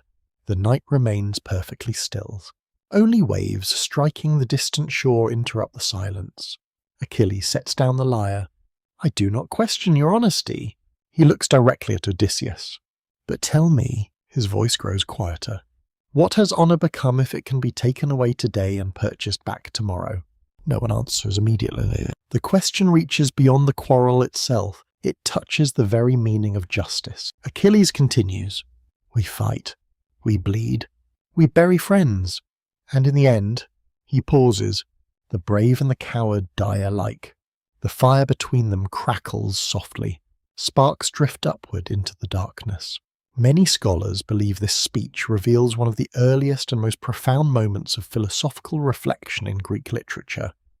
Achilles is no longer questioning Agamemnon alone. He is questioning the entire heroic code that has guided his life since childhood. Odysseus recognizes the change immediately. The man before him is not merely angry. He has begun doubting the value of glory itself. Ajax finally speaks. His words are simple. "Your friends are dying." Dying. Nothing more. No long argument. No promises. Only truth. For the first time that evening, Achilles lowers his eyes. He thinks of the Myrmidons waiting faithfully within the camp. He thinks of Patroclus. He thinks of the prophecy his mother repeated throughout his childhood. If he returns to battle, destiny moves one step closer. If he remains here, his companions may perish without him. The choice feels heavier than ever before. At last he speaks. "I will not fight." The words fall gently, almost regretfully. But if Hector reaches the ships of the Myrmidons, he stops before finishing. Another mystery remains. Even Achilles himself does not yet know where the boundary of his resolve truly lies. The embassy departs long after midnight. Odysseus walks silently beneath the stars, listening to the quiet surf beside the camp. Behind him, Achilles remains seated before the dying fire, staring into glowing embers that slowly fade into ash. Neither man realizes that this night has changed everything. The greatest warrior has refused the greatest plea, and somewhere beyond the sleeping camp, fate has already begun preparing another path, one that will soon lead through Patroclus before it finally returns Achilles to the battlefield. Morning breaks beneath heavy grey clouds, and for the first time in many weeks the sea itself seems uneasy. Strong winds sweep across the shoreline, driving white waves against the beached Greek ships. Canvas tents strain against their ropes while smoke from breakfast fires twists wildly through the air. The smell of wet earth and burning olive wood fills the camp far across the plain. Trojan horns echo beneath the dark sky. Another day of battle has begun, and today the fighting feels closer than ever before. Without Achilles, the Greek lines continue to weaken. Hector has become relentless. His confidence grows with every victory, inspiring the Trojans to press forward with remarkable determination. Bronze shields advance steadily across the plain, while archers darken the sky with arrows. The Greeks fight stubbornly, but exhaustion now weighs upon nearly every man. 10 years of war have drained even the stronger spirits. By midday, the Trojans have driven the Greeks back toward the ships. The shoreline that once represented safety has become the final line of defence. Odysseus fights wherever the danger is greatest. Dust covers his armour. Blood stains the edge of his shield. Though no one can tell whether it belongs to friend or foe, Ajax stands like an immovable wall before the advancing Trojans, his enormous shield absorbing blow after blow.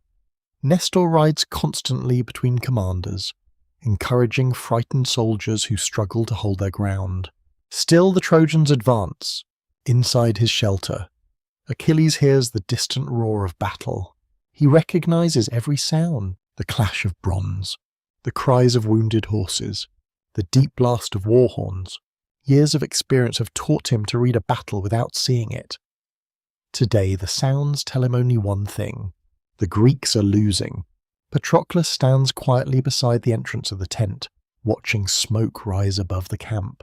Several wounded soldiers limp past, supported by exhausted companions. Physicians hurry between makeshift shelters carrying bundles of herbs and strips of clean linen. Somewhere nearby, a young warrior calls repeatedly for his brother, though no answer comes.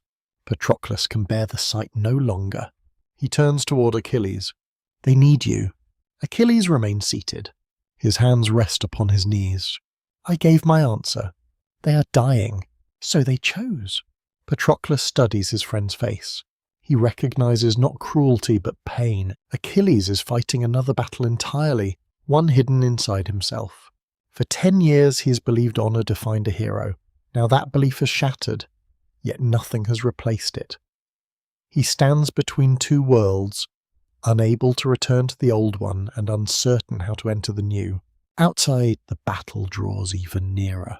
Trojan warriors have reached the outer defences surrounding the Greek ships.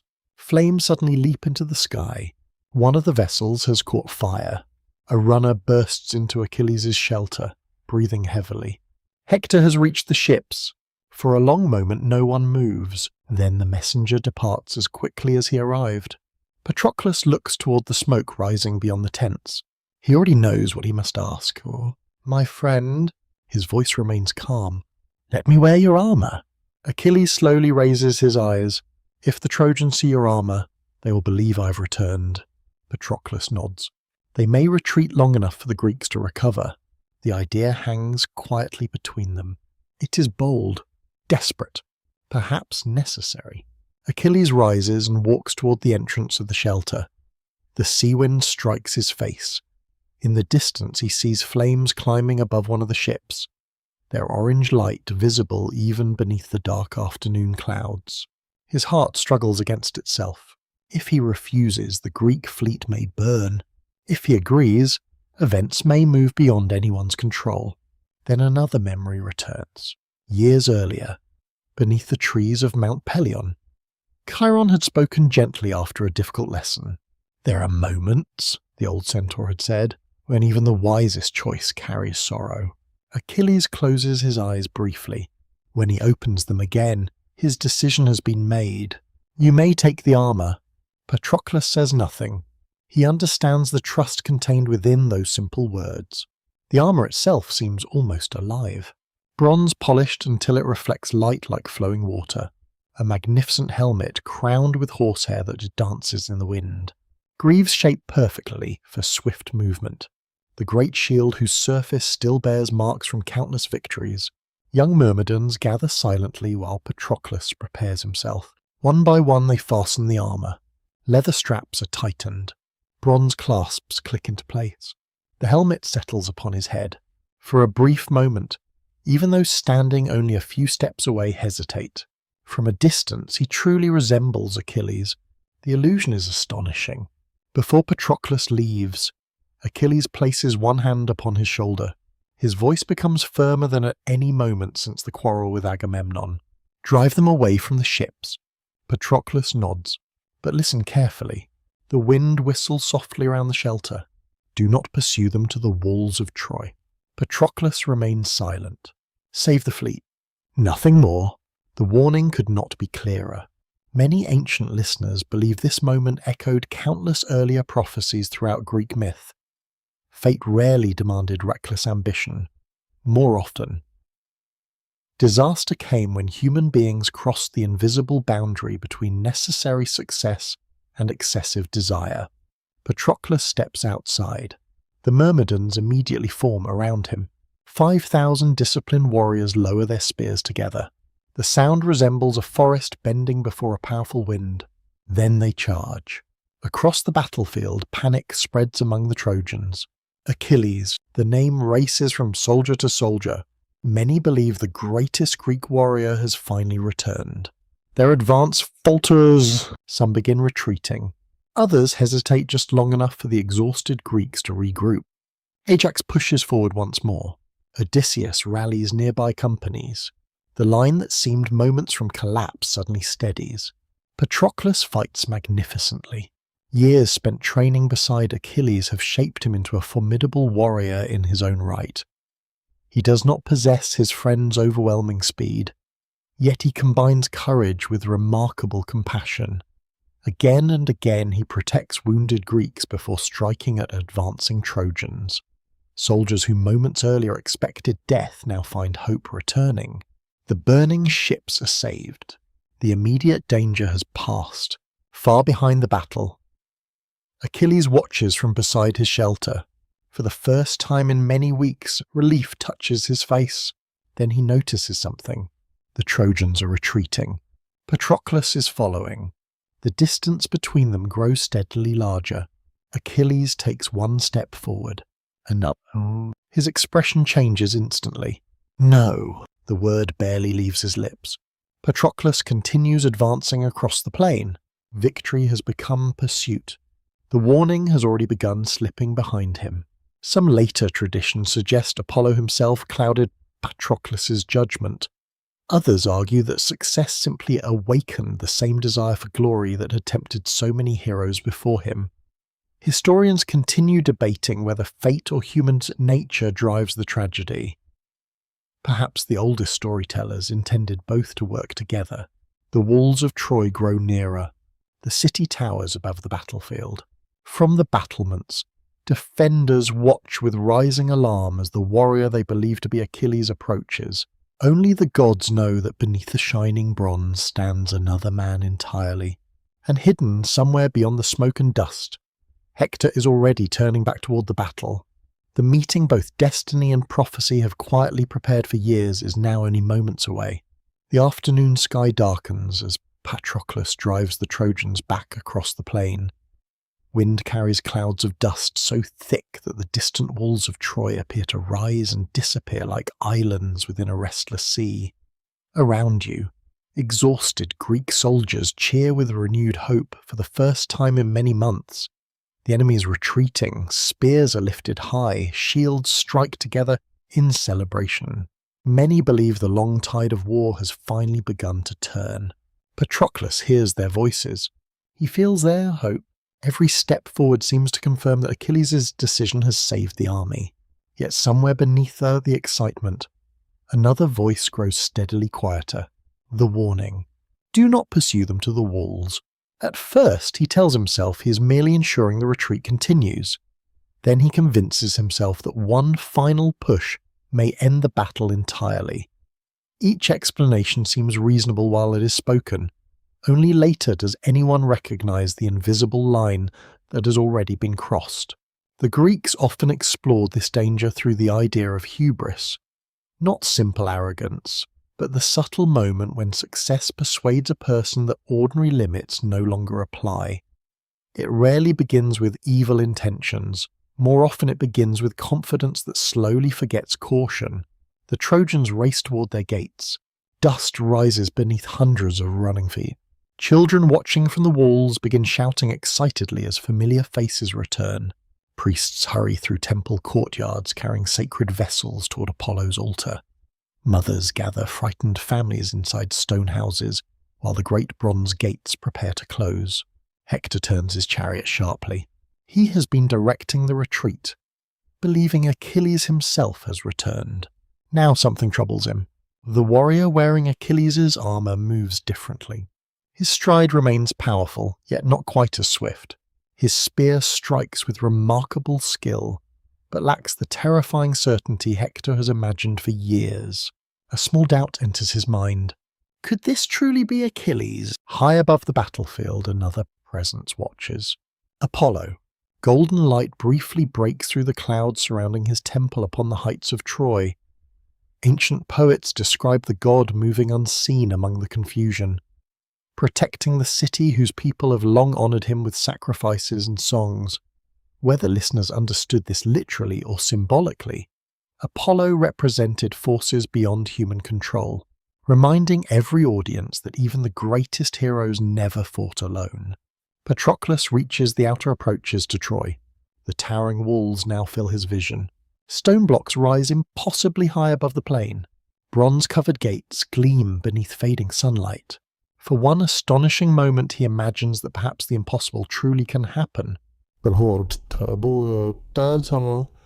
Perhaps Troy will fall today. He charges forward. Then the world suddenly changes.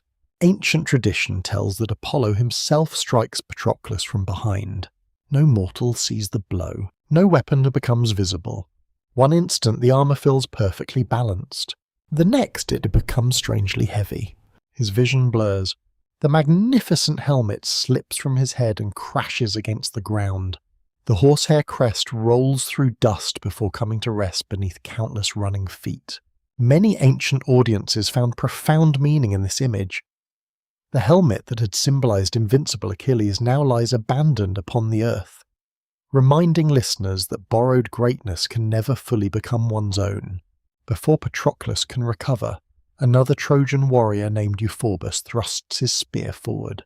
The bronze point pierces his shoulder. Pain flashes through his arms. Still he refuses to fall. Years of training beside Achilles have prepared him well.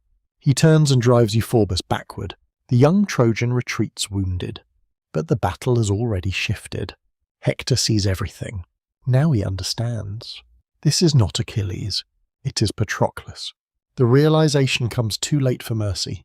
Hector leaps from his chariot and advances with determined steps across the blood-stained ground. Around them the battle seems strangely distant despite the constant shouting. Dust swirls between the two warriors. Wind pulls at torn banners lying across the plain, and where overhead an eagle circles silently. For a brief moment neither man attacks. Hector studies the exhausted figure before him. You have come too far. Patroclus struggles to steady himself. His borrowed armour hangs loosely after Apollo's mysterious blow. Blood darkens the bronze beneath his arm. Still he raises his spear. The final duel begins. They circle slowly. Bronze flashes beneath the fading sun. Patroclus strikes first. Hector deflects the blow. Their shields collide with a sound like splitting oak. Again they attack. Again neither yields. Finally Hector finds a narrow opening. His spear drives forward with terrible precision. The bronze point enters deep beneath Patroclus's ribs. Everything becomes quiet. Patroclus falls to one knee. The sounds of battle seem suddenly far away. The warm smell of earth rises around him. Above, clouds drift slowly across the evening sky. Hector steps closer. Victory should fill his heart. Instead he feels only solemn respect. Patroclus lifts his eyes one final time. Ancient storytellers preserve slightly different versions of his last words, yet they all carry the same quiet certainty. You may rejoice now. His breathing grows faint, but death already walks toward you. Hector remains still. Achilles will come.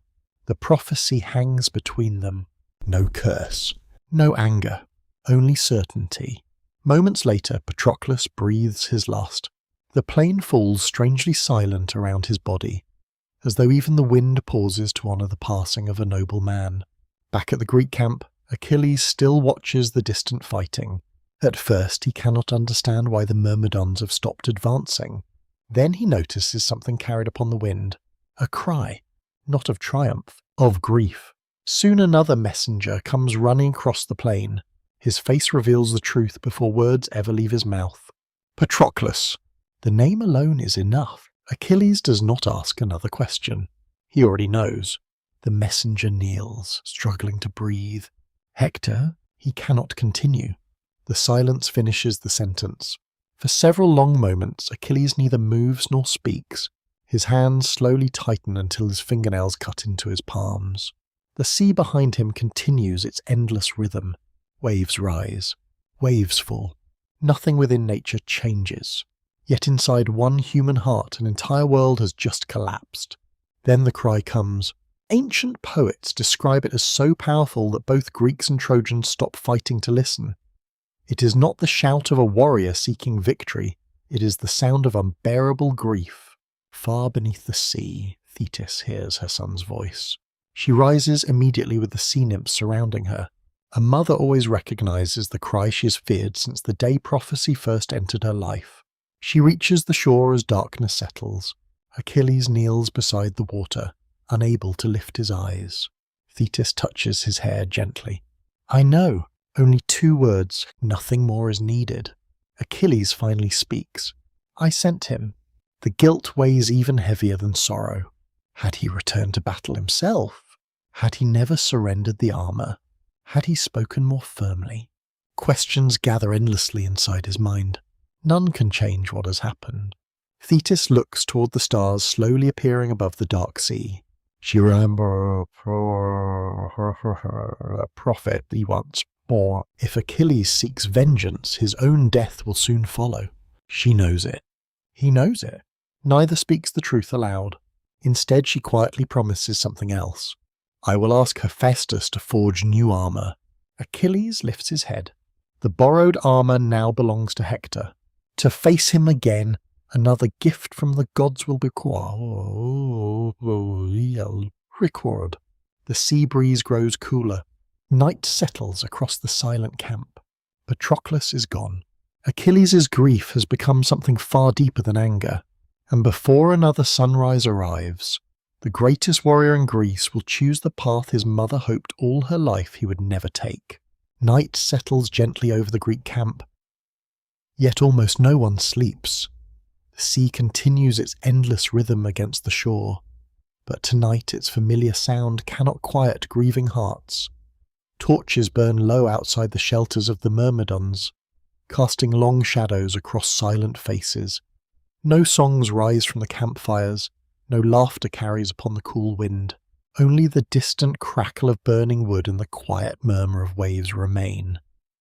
At the centre of this heavy silence sits Achilles, motionless beside the body of Patroclus. He has not moved for hours. His closest companions keep their distance. Even Odysseus, who has faced countless difficult moments with steady judgment, understands that some grief cannot be interrupted. The Greeks believed mourning itself carried sacred meaning. Tears did not diminish a hero. They reminded every listener that greatness without love possessed little value. Achilles had lost more than a companion. He had lost the one person who understood the man hidden beneath the legend. Before dawn, the sea begins to shimmer with an unusual light. From the dark water rises Thetis. Around her gather the sea nymphs, their silver robes flowing like mist across the waves. In her hands she carries armour, unlike anything seen by mortal eyes. It has been forged by Hephaestus, the divine craftsman, inside the fiery halls beneath Olympus. Every surface glows softly with living bronze. The helmet reflects the first light of morning before the sun itself appears. The shield seems almost too beautiful to belong upon a battlefield. Ancient poets devoted extraordinary attention to this shield, because it represented far more than protection. Across its surface, Hephaestus had fashioned an entire world. There were peaceful cities celebrating marriages beneath bright skies. Farmers guided oxen through rich fields. Shepherds watched their flocks beneath distant mountains. Dancers moved gracefully through festivals while musicians filled marble courtyards with song. Around the outer edge flowed the great river ocean, encircling all creation. The message was quiet but profound. Even as Achilles prepared to return to war, he carried upon his arm everything war threatened to destroy. Thetis helps her son fasten the armour. Neither speaks for a long time. Finally she places one hand against his face. If you kill Hector, she hesitates. You will not live much longer. The prophecy returns exactly as it has throughout his life. Not louder, simply closer. Achilles closes the final clasp upon the breastplate. I know. His answer is calm. There is no hesitation left within him. For years he struggled between two futures. Patroclus' death has ended that struggle forever. The Greeks gather as Achilles walks through the camp. Conversations stop immediately. Men who had nearly abandoned hope now stand in silent respect as the greatest warrior among them passes. Even Agamemnon lowers his head. The quarrel that once divided the army suddenly feels insignificant beside the grief now driving Achilles toward battle. A formal reconciliation quickly follows. Agamemnon publicly admits his error once more. Rich gifts are presented exactly as promised. Briseis returns, weeping openly beside the body of Patroclus, mourning not only her own suffering but the kindness he had always shown her. Achilles accepts everything without interest. Gold no longer matters. Honour no longer matters. Only one purpose remains. When the sun finally rises above the plain, Achilles leads the Myrmidons forward. The new armour catches the morning light with dazzling brilliance. Trojan lookouts immediately recognize him. This time there is no mistake. Achilles has returned. Fear spreads rapidly through the city. Mothers hurry children indoors. Temple bells echo across stone courtyards. Priests carry sacred statues deeper into the sanctuaries while smoke rises continuously from hastily offered sacrifices. On the walls, Hector watches quietly. His younger brother Deiphobus stands beside him. So it begins. Hector nods. He has expected this moment ever since Patroclus fell. He knows Achilles will come. Patroclus' final prophecy has never left his thoughts. Outside the gates, battle erupts with astonishing violence. Achilles moves across the field like a force of nature. Trojan warriors who had advanced confidently only yesterday now retreat before him. Some attempt to stand and fight, others flee toward the city. The Scamander River soon carries broken shields, discarded spears, and blood-stained water toward the sea. Ancient storytellers sometimes describe Achilles almost as fire itself, unstoppable once released. Yet beneath the fury lies something more sorrowful. He is not fighting for conquest, he is fighting because grief has consumed every other part of his life. Apollo watches from afar. Athena watches as well. Even the gods, ancient poets suggest, begin choosing sides more openly than before. The war has reached the point where divine patience itself grows thin. By afternoon, the Trojans have retreated almost completely behind their walls. Only Hector remains outside. King Priam appears upon the battlements. His white hair shines beneath the afternoon sun. My son, his voice carries across the plain. Come inside. Queen Hecuba raises her hands in desperate pleading. Do not face him. Even the people upon the walls call Hector's name. No one believes any man can survive meeting Achilles alone. For a brief moment Hector hesitates. He remembers his wife Andromache. He remembers their young son. He remembers peaceful mornings before the war began. Ancient audiences admired this hesitation because it revealed not cowardice but humanity. Hector does not fear battle alone. He fears leaving those he loves without protection. Then another thought enters his heart. If he retreats while Troy watches, what hope remains for the city? Honour demands that someone stand. If not him, who? He steps forward. Achilles continues advancing. The distance between them grows smaller. Neither speaks. Neither lowers his spear. Then, suddenly, Hector turns and runs. Not from lack of courage, but from the overwhelming instinct to live. Around the walls of Troy, the two greatest warriors of the age race 3 times, while gods and mortals alike watch in silence. Dust rises beneath their feet. The city towers above them. The people upon the battlements scarcely breathe. Historians sometimes suggest this remarkable chase reflects something deeply human. Even the bravest person may hesitate before certain death. Heroism does not erase fear, it chooses despite fear. At last Athena intervenes.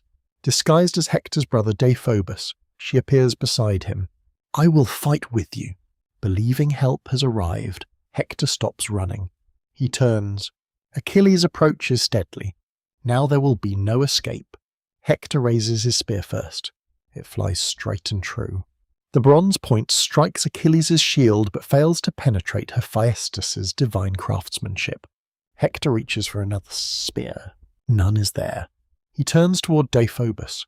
The figure has vanished. Only then does Hector understand. The gods have abandoned him. A quiet smile touches his face. "So," he whispers, "it was always meant to end this way." He lifts his sword. Achilles advances. The final duel has begun. The plain before Troy falls strangely silent as the duel reaches its final moments. Dust hangs motionless in the warm afternoon air. Even the cries of distant soldiers seem to fade. As though the world itself has paused to witness the meeting of 2 destinies long foretold. Achilles advances with measured step, his new armour gleaming beneath the sun. Hector stands his ground with sword in hand, fully aware that no god now remains beside him. For one heartbeat, neither warrior moves. Then Achilles sees the opening. Chiron had taught him years earlier that every suit of armour possesses one vulnerable place where neck and shoulder meet. Hector's armour, once worn by Patroclus and taken after his death, cannot protect that narrow space. Achilles lifts his spear with calm precision and casts it forward. The bronze point flies true. It pierces Hector's neck, not deeply enough to silence him immediately, but enough to bring him slowly to his knees. The Trojan prince looks toward the towering walls where his family watches in helpless grief. His breathing becomes shallow. Still, he speaks. "I ask only one thing." Achilles remains silent. "When I'm gone, return my body to my father." Among the ancient Greeks, proper burial carried immense spiritual importance without funeral rites. Many believe the soul wandered without peace. Hector's request is not born from pride. It is the final hope of a son who wishes to spare his parents one last sorrow. Achilles' grief has hardened into something almost unrecognizable. "You asked no mercy for Patroclus." His voice is quiet yet colder than iron. "No dogs or birds will be denied their feast." Hector closes his eyes briefly. He seems neither surprised nor angry. Instead, he gives one final prophecy. "Remember this." His voice weakens. "The day will come when Paris and Apollo shall bring your own death." The words drift gently across the battlefield. Then Hector exhales one final time. The greatest defender of Troy is gone. For a long moment, Achilles simply stands over the fallen prince. Victory brings no joy. Patroclus does not return. Nothing has truly been restored. Only another life has been added to the immeasurable cost of the war. Yet grief still refuses to release him. In anger, Achilles pierces Hector's ankles, threads leather straps through them, and binds the body behind his chariot. The horses begin moving across the plain while dust rises behind them. From the walls of Troy, cries of horror echo through the evening air. King Priam collapses to his knees. Queen Hecuba stretches trembling hands toward the distant battlefield. Andromache, Hector's wife, hears the cries from within the palace. She rushes to the walls carrying unfinished cloth she had been weaving for her husband's return. Instead, she sees dust trailing behind Achilles' chariot. The cloth slips from her hands. Ancient audiences found this among the most heartbreaking moments in the entire epic. War had claimed not only warriors but families, futures, and generations yet unborn. Hector's infant son would now grow without a father, his wife would face widowhood. His aging parents would outlive the child they hoped would inherit the throne. Achilles returns to the Greek camp before sunset. The body of Hector lies beside the shelter of Patroclus. Each day afterward, Achilles circles the tomb with his chariot, dragging Hector's body behind him. His anger has become ritual, repeated every dawn as though vengeance itself requires constant renewal. Yet another mystery quietly unfolds. The body does not decay. Apollo, according to ancient tradition, protects Hector even after death. Dust never permanently stains his skin. Wild animals never approach. The gods themselves refuse to allow complete dishonor. Some later temple traditions interpreted this as proof that divine justice eventually softens even human cruelty. Others believed it reminded listeners that noble character survives beyond physical death. Days pass, then weeks. Inside Troy, mourning fills every street. Temple bells sound before sunrise. Women carry oil lamps through sacred courtyards. Old men gather beneath marble columns, remembering Hector's kindness, his patience, and the years he spent protecting the city without asking anything in return. King Priam grows quieter with each passing day. He eats little. He sleeps even less. Every night he dreams of Hector standing beyond the city gates, unable to enter because his body remains unburied. Dreams held powerful meaning in Greek tradition, especially those experienced by grieving parents. Whether sent by the gods or born from sorrow itself, they demanded attention. One night the messenger god Hermes appears. Ancient storytellers describe him arriving not with thunder or dazzling light, but with remarkable gentleness. Go. The simple command echoes through Priam's dream. Bring your son home. When the old king awakens before dawn, he already knows what he must do. His advisors protest immediately. It is impossible. The Greek camp will kill you. Achilles will never listen. Priam hears every argument, then quietly answers, I must try. The decision astonishes the city.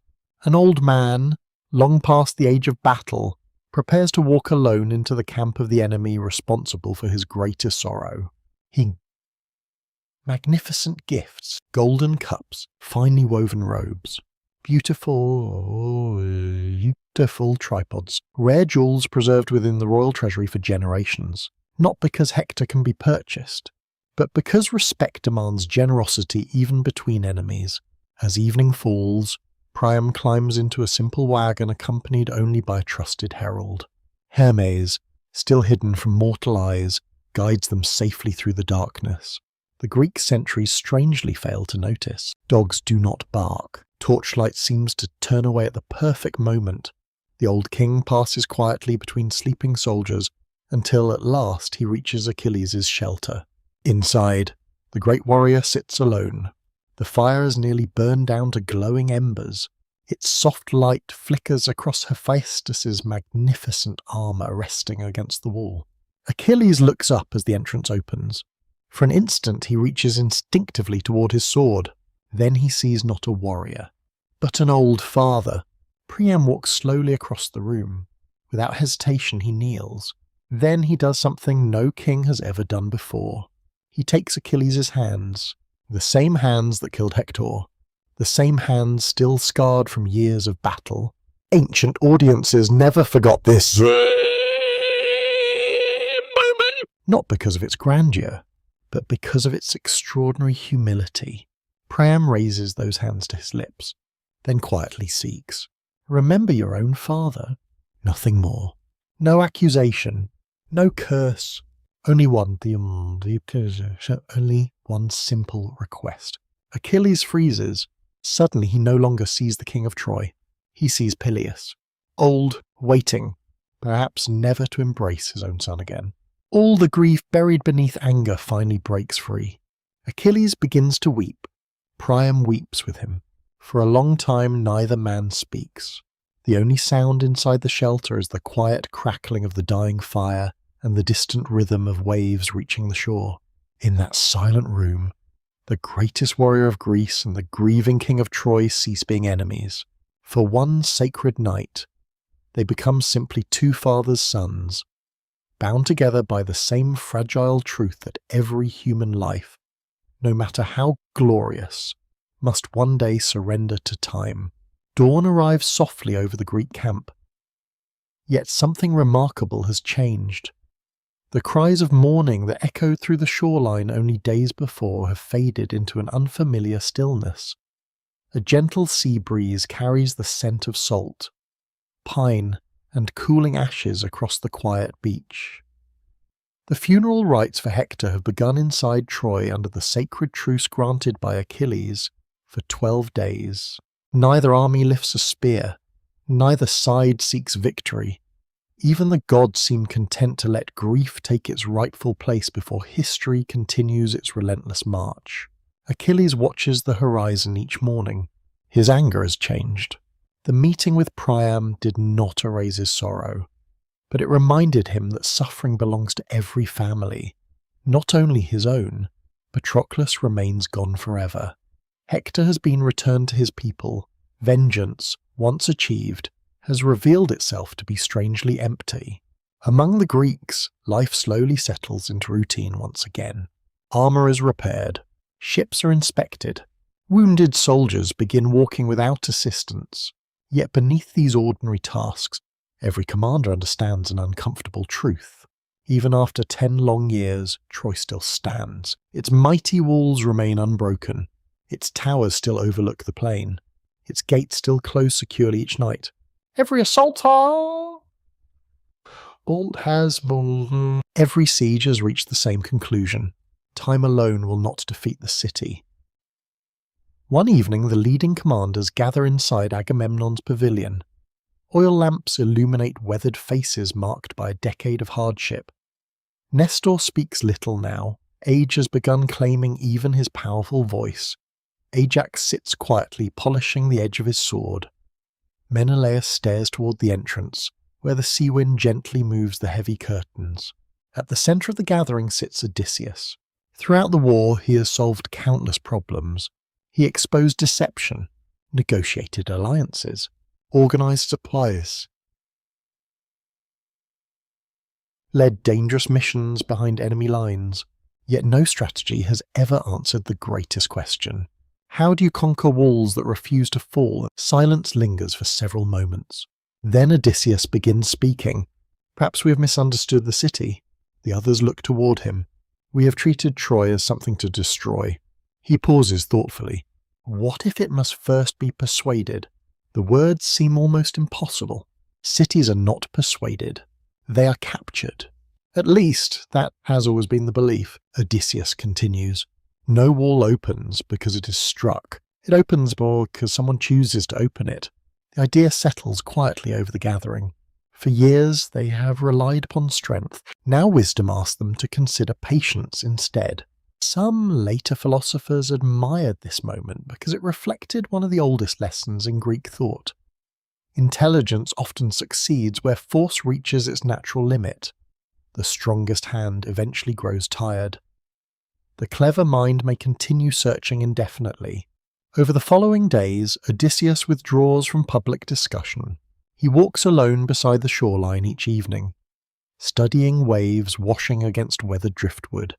Seabirds circle above abandoned fishing boats while the setting sun paints the sea in deep bronze and crimson. He watches how currents carry floating branches without resistance. He studies fishermen repairing nets through quiet cooperation rather than violence. Solutions rarely arrive through sudden inspiration.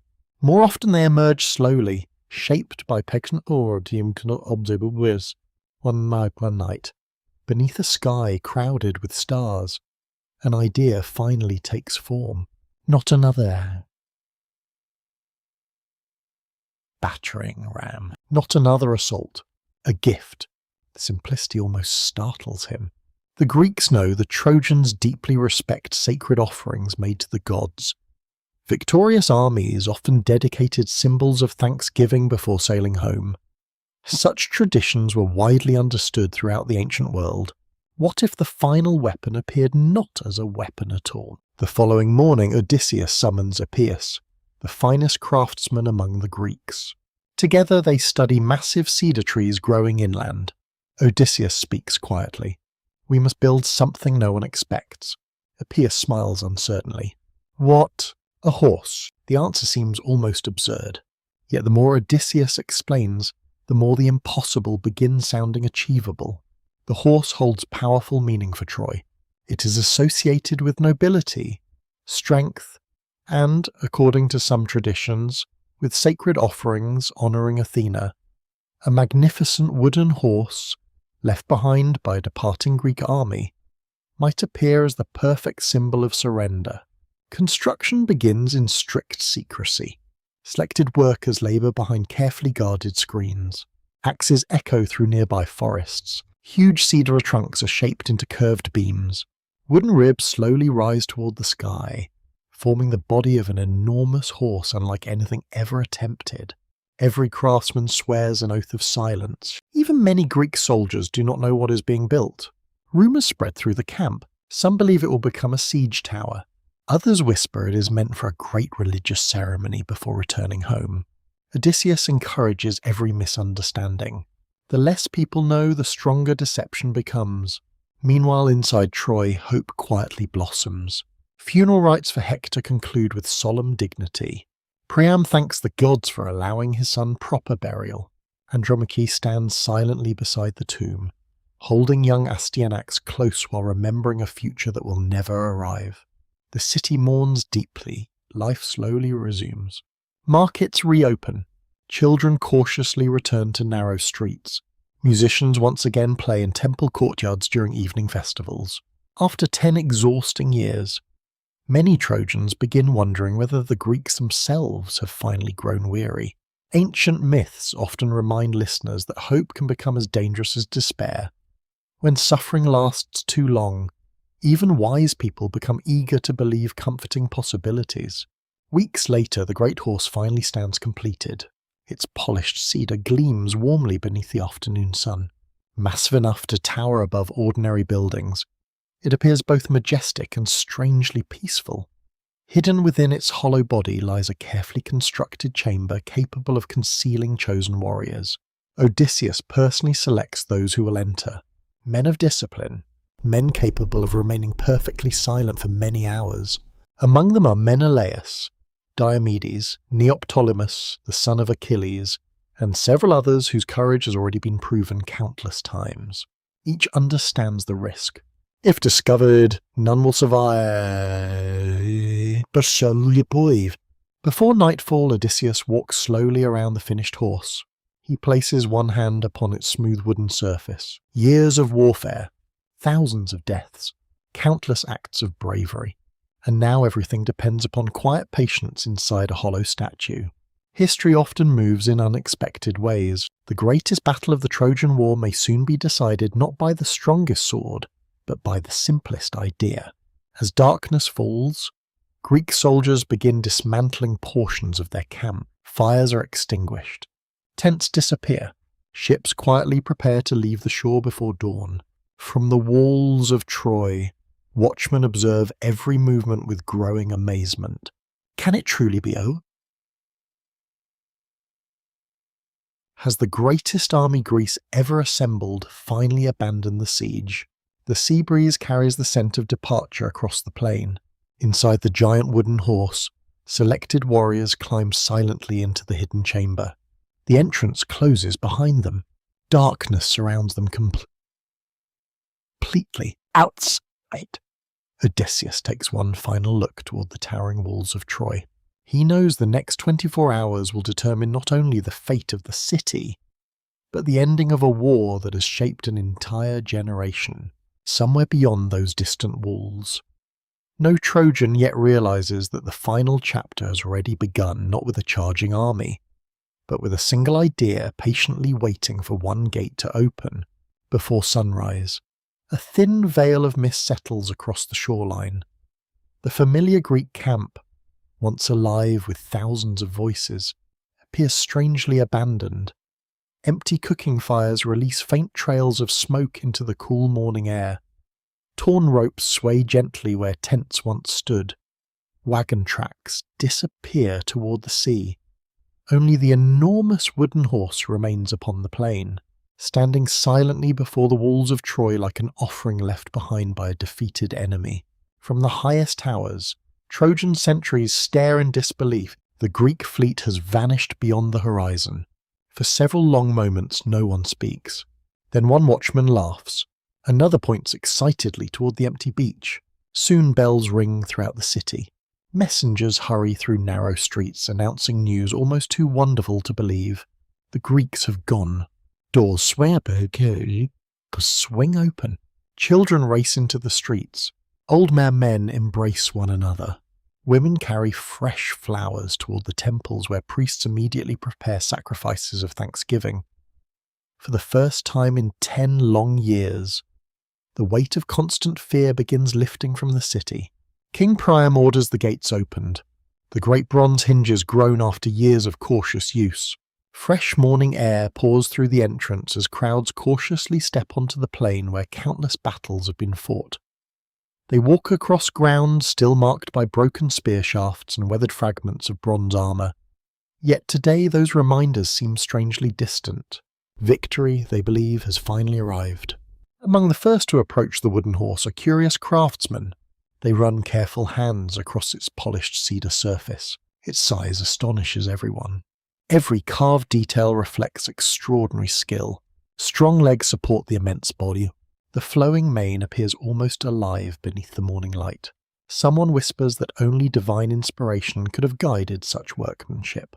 Not everyone is convinced. A priest named Laocoon pushes through the gathering crowd. His face carries neither joy nor relief, only suspicion. He circles the horse slowly before stopping several steps away. His voice rises clearly above the murmuring crowd. Do not trust the Greeks, even when they bring gifts. The warning echoes across the plain. Some listeners hesitate. Others dismiss him immediately. After 10 years of suffering, hope has become far easier to accept than caution. Laocoon lifts a heavy spear. Without another word, he hurls it into the horse's side. The bronze point strikes deep into the cedar. From within, a hollow sound rolls quietly through the enormous structure. Inside the hidden chamber, every Greek warrior freezes. Odysseus closes his eyes. No one breathes. No one shifts even slightly. The spear stops only a short distance from where several men crouch in complete darkness. For one endless heartbeat, Nilus hangs over everyone. Outside, a few Trojans notice the strange echo. Question begins spreading. Could something truly be hidden inside? Ancient storytellers pause here to remind listeners how close history often comes to changing forever. A single conversation, one extra question, one moment of patience can separate survival from destruction. Before doubt can grow stronger, another event captures everyone's attention. Trojan soldiers drag forward a lone Greek they discovered hiding nearby. His hands appear tightly bound. His clothing is torn. His face is streaked with dust and exhaustion. The man's name is Sinon. Only Odysseus knows the full truth. Sinon kneels before Priam. The old king studies him carefully. Why were you left behind? Sinon lowers his head. His answer comes slowly, almost painfully. The Greeks wished to sacrifice me. He tells a carefully woven story. According to his tale, the gods demanded a human offering before the fleet could return safely home. He escaped moments before the ritual and hid until the ships departed without him. Every sentence blends fragments of truth with carefully prepared deception. That is precisely why it sounds believable. Priam listens without interruption. So the horse... Sinon glances toward the towering monument. It is a sacred offering to Athena. He pauses. The Greeks built it so large because they feared you might bring it inside your city. Curiosity spreads instantly through the crowd. Why? If Troy claims Athena's gift, Sinon replies softly, her favour may pass from Greece to Troy forever. The idea is irresistible. After years of bloodshed, the possibility of divine protection seems almost like a miracle. Among the gathered people stands Cassandra, Priam's daughter. Apollo granted her the gift of perfect prophecy long ago. Then, after she rejected him, he added a terrible curse. She would always speak the truth. No one would ever believe her. Cassandra steps forward urgently. Do not bring it inside. Her voice trembles with desperate certainty. Fire will consume the city. People lower their eyes. Some pity her. Others quietly turn away. They have heard similar warnings many times before. None have ever changed anything. Perhaps no figure in Greek mythology embodies tragedy more completely than Cassandra. She possesses absolute knowledge yet remains powerless to alter even the smallest part of destiny. Through her, ancient audiences confronted one of the oldest human fears that truth alone cannot save those unwilling to hear it. Debate continues throughout the afternoon. Some demand the horse be burned. Others wish to throw it into the sea. Many argue it should stand forever outside the city as a monument to Greek defeat. Gradually, however, Sinon's story begins outweighing every objection. Priam himself finally speaks. If this gift honours Athena, he looks toward the towering horse. Then it shall enter Troy. Cheers erupt across the plain. Heavy ropes are fastened around the massive structure. Hundreds of men begin pulling together. Wooden rollers are placed beneath the enormous weight. Slowly, almost reluctantly, the horse begins moving toward the open gates. Inside the hidden chamber, darkness remains complete. The warriors hear muffled voices. They feel the great structure shifting beneath them. Every movement sends soft creaks through the cedar beams. No one speaks. Each understands that a single accidental sound could destroy everything. Odysseus sits perfectly still. His breathing remains slow and measured. He imagines the streets above, the walls, the palace, the gates. Years of planning now depend entirely upon patience. As evening approaches, the horse finally crosses the threshold. The gates of Troy close behind it. The sound of enormous bronze doors meeting echoes through the city. No Greek army has ever entered those gates by force. Tonight, Troy has opened them itself. Festivals begin immediately. Wine flows through crowded courtyards. Musicians fill the streets with joyful melodies. Families gather beneath lanterns celebrating the end of a generation of war. Laughter returns to homes where silence had lived for years. Above the celebration, stars slowly appear across the night sky. Within the horse, the hidden warriors wait in absolute darkness. Outside, an entire city sleeps, believing tomorrow will begin a new age of peace. Only the gods, looking down from Olympus, know that before another sunrise touches the towers of Troy, those streets filled with music will echo instead with the final cries of a civilization whose fate was sealed the moment it welcomed hope without caution. Night deepens over to Troy with extraordinary calm. Moonlight spills gently across marble courtyards, tiled rooftops, and quiet gardens where fountains continue their endless song. Lanterns burn low beside doorways as the final guests drift home from celebrations that have lasted until exhaustion replaced excitement. The city has not slept this peacefully in 10 years. Children dream without fear of battle. Merchants imagine prosperous mornings. Old soldiers finally believe they have survived the greatest war their generation would ever know. Above them, the giant wooden horse stands silently in the sacred square. No guard watches it closely anymore. No suspicious voices remain awake to question its presence. Only the wind moves softly through carved cedar panels, while stars cross the heavens with patient certainty. Inside the hidden chamber, darkness has become almost tangible. Hours pass without conversation. Legs ache from remaining motionless. Armor presses painfully against tired shoulders. The smell of cedar mixes with leather, bronze, sweat, and the faint oil used to preserve wooden beams. Every man listens to the breathing of those beside him, measuring time not by the movement of the moon, but by the gradual quieting of the city beyond the walls. Odysseus waits. Patience has always been his greatest weapon. He understands that victory often belongs not to those who move first, but to those who recognize the perfect moment. Eventually, the sounds outside begin changing. Laughter disappears. Footsteps become rare. Doors close one after another. Even the temple bells fall silent. Only distant dogs bark occasionally somewhere beyond the palace. Odysseus slowly places one hand upon the concealed wooden hatch above them. He waits a little longer, then finally nods. The signal passes quietly from one warrior to another. Epeius carefully releases the hidden locking mechanism he designed weeks earlier. The hatch opens without a sound. Cool night air pours into the chamber. For the first time in many hours, the warriors see the stars again. One by one, they climb onto the horse's broad back before lowering themselves carefully to the ground using hidden ropes. Not a single voice rises above a whisper. Even bronze armor has been wrapped with strips of cloth to prevent accidental noise. Around them, Troy sleeps. The city that resisted the greatest army in Greece for an entire decade now lies defenseless beneath the same peaceful moon that has watched every year of the war. Sinon emerged from his hiding place nearby. His task is not yet finished. He climbs the nearest tower and lights the agreed signal. Far beyond the harbour, where the Greek fleet has waited behind the island of Tenedos, a small flame appears against the darkness. Across the water another answers, then another.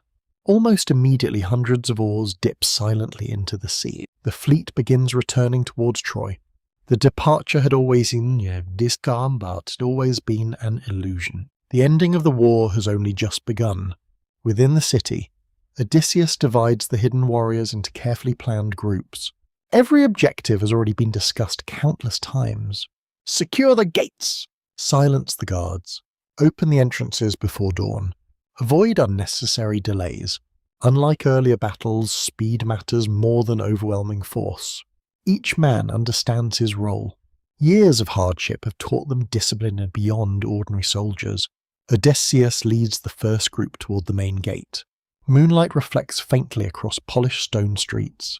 Statues of forgotten kings cast long shadows between quiet buildings. Somewhere nearby, an infant begins crying before quickly falling silent again. The ordinary sounds of sleeping life continue completely unaware of approaching disaster.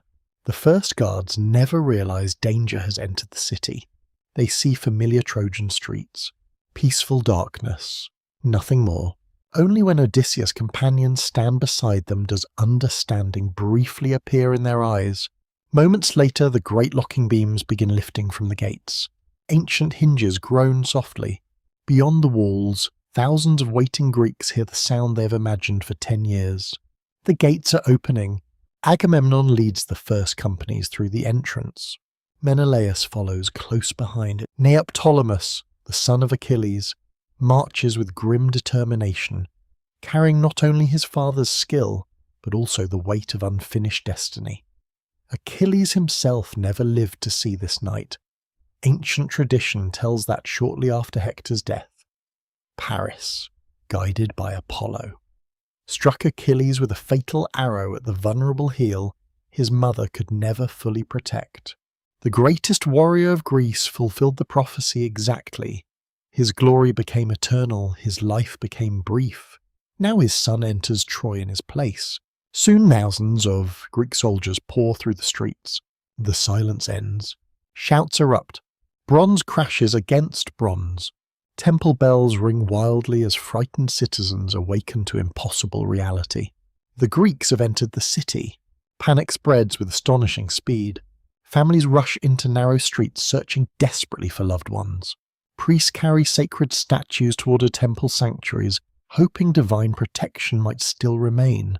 Smoke begins rising from several buildings almost simultaneously. Fires always follow the final moments of ancient sieges. Tonight proves no different. Menelaus races towards the royal Saras. One question has driven him across the sea 10 years earlier. Helen. When he finally reaches her chambers, he pauses. Ancient storytellers offered different versions of what happened next. Some claimed Menelaus raised his sword, intending revenge, only to lower it after seeing Helen once more. Others suggested Helen herself stepped forward without fear, accepting whatever judgment awaited, whatever the precise moment. Most traditions agree that she survived and eventually returned to Sparta with Menelaus, her story forever remaining one of the most debated in all Greek mythology. Elsewhere, Odysseus continues directing the assault with remarkable precision. He avoids needless confusion wherever possible, yet even his careful planning cannot prevent tragedy. The city burns, roofs collapse beneath growing flames. The smell of cedar smoke fills the night while sparks rise toward the stars. King Priam retreats to the temple of Zeus within the palace. His long reign ends where he once prayed for the future of his children. Neoptolemus finds him there. Ancient poets describe the old king standing beside the sacred altar, no longer as a ruler commanding armies, but simply as an exhausted father who has lost nearly everything. His final moments become another reminder that no crown protects anyone from mortality. Across the city, Cassandra is taken from Athena's temple despite clinging desperately to the goddess statue. The prophetess who foresaw every disaster watches each prediction unfold exactly as she had always warned. Still, no one truly listened. Before dawn, the flames have spread across much of Troy. The mighty city that endured countless assaults now falls not because its walls were broken, but because its trust was. As the eastern sky begins turning pale, Odysseus climbs one section of the battlements. Below him, the Greek banners rise above the gates at last. Behind him, smoke drifts upward from streets where generations had lived, celebrated, worshipped and dreamed. Victory has finally arrived, yet it feels strangely quiet. After 10 years of sacrifice, there is no triumphant joy large enough to outweigh everything that has been lost.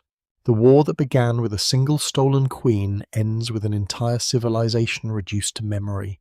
And as the first light of morning touches the ruins of Troy, another journey is already waiting to begin. For one man, victory will not lead directly home. For Odysseus, the longest voyage of all still lies ahead. The morning after Troy falls arrives without celebration.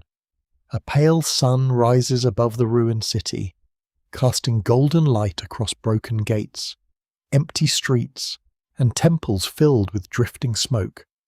The same walls that once appeared impossible to conquer now stand wounded beneath a quiet sky. Birds circle above the towers where Trojan banners once moved proudly in the wind.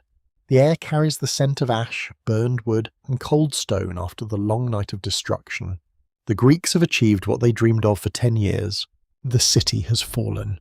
The war is over. Yet victory feels strangely distant. Throughout the ancient world, stories often warn that the end of a conflict rarely brings the peace people imagine. The moment after triumph can reveal another truth conquest carries its own burdens. The Greeks entered Troy seeking honour, justice, and the recovery of Helen. They leave carrying memories that will follow them far beyond the battlefield. Achilles is gone. Patroclus is gone. Hector is gone. Ajax, one of the greatest warriors of Greece, will soon suffer his own tragedy. The generation that sailed across the sea with songs of glory has been transformed by grief. Odysseus walks through the captured city with a quiet expression. Unlike many kings who search immediately for treasure, he pauses among the streets. He sees abandoned homes, broken household shrines, children hiding beside frightened relatives.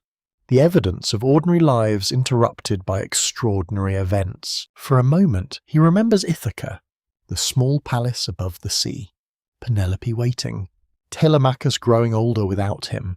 The peaceful life he left behind seems impossibly distant now. The war that promised him glory has given him something far more complicated: survival. Among the Greeks, discussions soon begin about returning home. The fleet is repaired, captured treasures are gathered, sacrifices are prepared for the gods. Priests examine omens before departure because the Greeks understand that even after victory, divine favour cannot be assumed. One evening, as preparations continue, Odysseus visits the shoreline alone. The sea stretches endlessly before him. The waves are calm.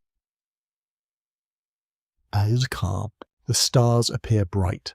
For the first time in many years, he imagines sailing not towards a war, but toward home. Yet beneath this peaceful moment lies another warning. During the celebrations after Troy's fall, Many Greeks forget the gods entirely. Some soldiers boast that their victory came only from human strength.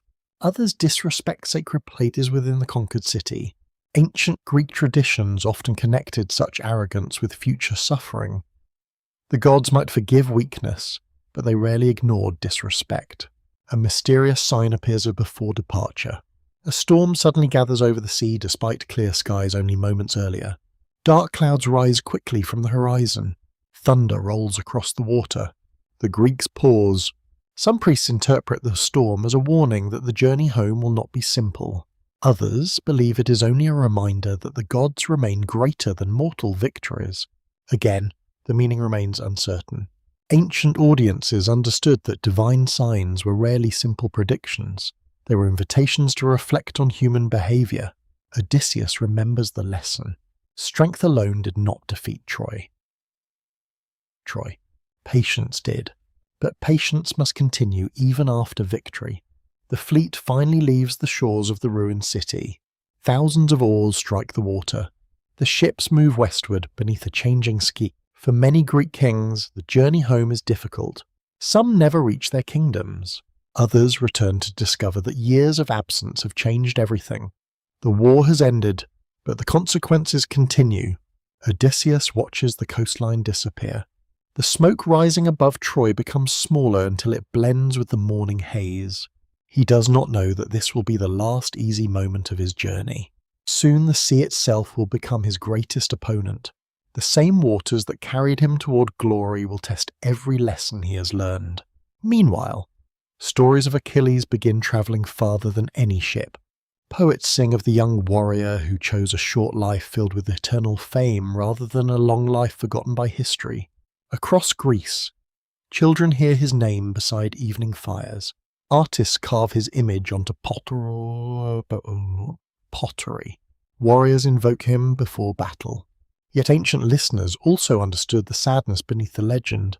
Achilles achieved immortality through memory, but he never experienced the ordinary joys that make life precious. No peaceful old age, no grandchildren, no quiet evenings beneath olive trees. His greatness became permanent because his life ended too soon. Odysseus represents a different path. He does not seek death for glory. He seeks survival. He wants to return. His heroism is not measured only by the enemies he defeats, but by the suffering he endures without losing himself. This contrast is one reason the stories of Achilles and Odysseus remain together throughout centuries of Greek storytelling. They answer two different questions. What would you sacrifice to become unforgettable? And what would you endure to return home? The Greeks never offered one simple answer. Perhaps they understood that humanity requires both: the courage to face impossible challenges and the wisdom to survive them. As the fleet continues westward, Odysseus spends his nights studying the stars. The same stars that watched Achilles train beneath Mount Pelion. The same stars that witnessed Troy's final night. The same stars that guided sailors long before kingdoms rose and disappeared. He remembers the prophecy spoken over Achilles. He remembers Hector's final warning. He remembers Patroclus lying beneath the dust. Every decision, every loss, every victory has brought him to this moment. And still the journey is not finished. Far ahead lie unknown islands, strange shores, ancient creatures, angry gods. The greatest strategist of the Trojan War has survived the battlefield. Now he must survive the world beyond it. The sea grows darker as evening approaches. The first stars appear. Odysseus stands at the front of his ship, feeling the wind against his face. Behind him lies Troy. Ahead lies home, but between them stretches a path no human being could predict. The ships of Greece continue westward, leaving the ruined shores of Troy behind. For many warriors, the journey home is the final chapter of the war. They imagine familiar harbours, warm fires, waiting families, and peaceful nights beneath the same stars that watched them depart years earlier. But for Odysseus, the war has not truly ended. The battlefield has disappeared. Yet another kind of struggle begins upon the open sea. The Aegean stretches endlessly around you. During the day, sunlight dances across the waves like scattered gold. At night, the ocean becomes a vast mirror reflecting countless stars. The wooden ships rise and fall with the rhythm of the water, their sails carrying them toward a home that seems both close and impossibly distant. Odysseus stands upon the deck watching the horizon. He has survived Troy.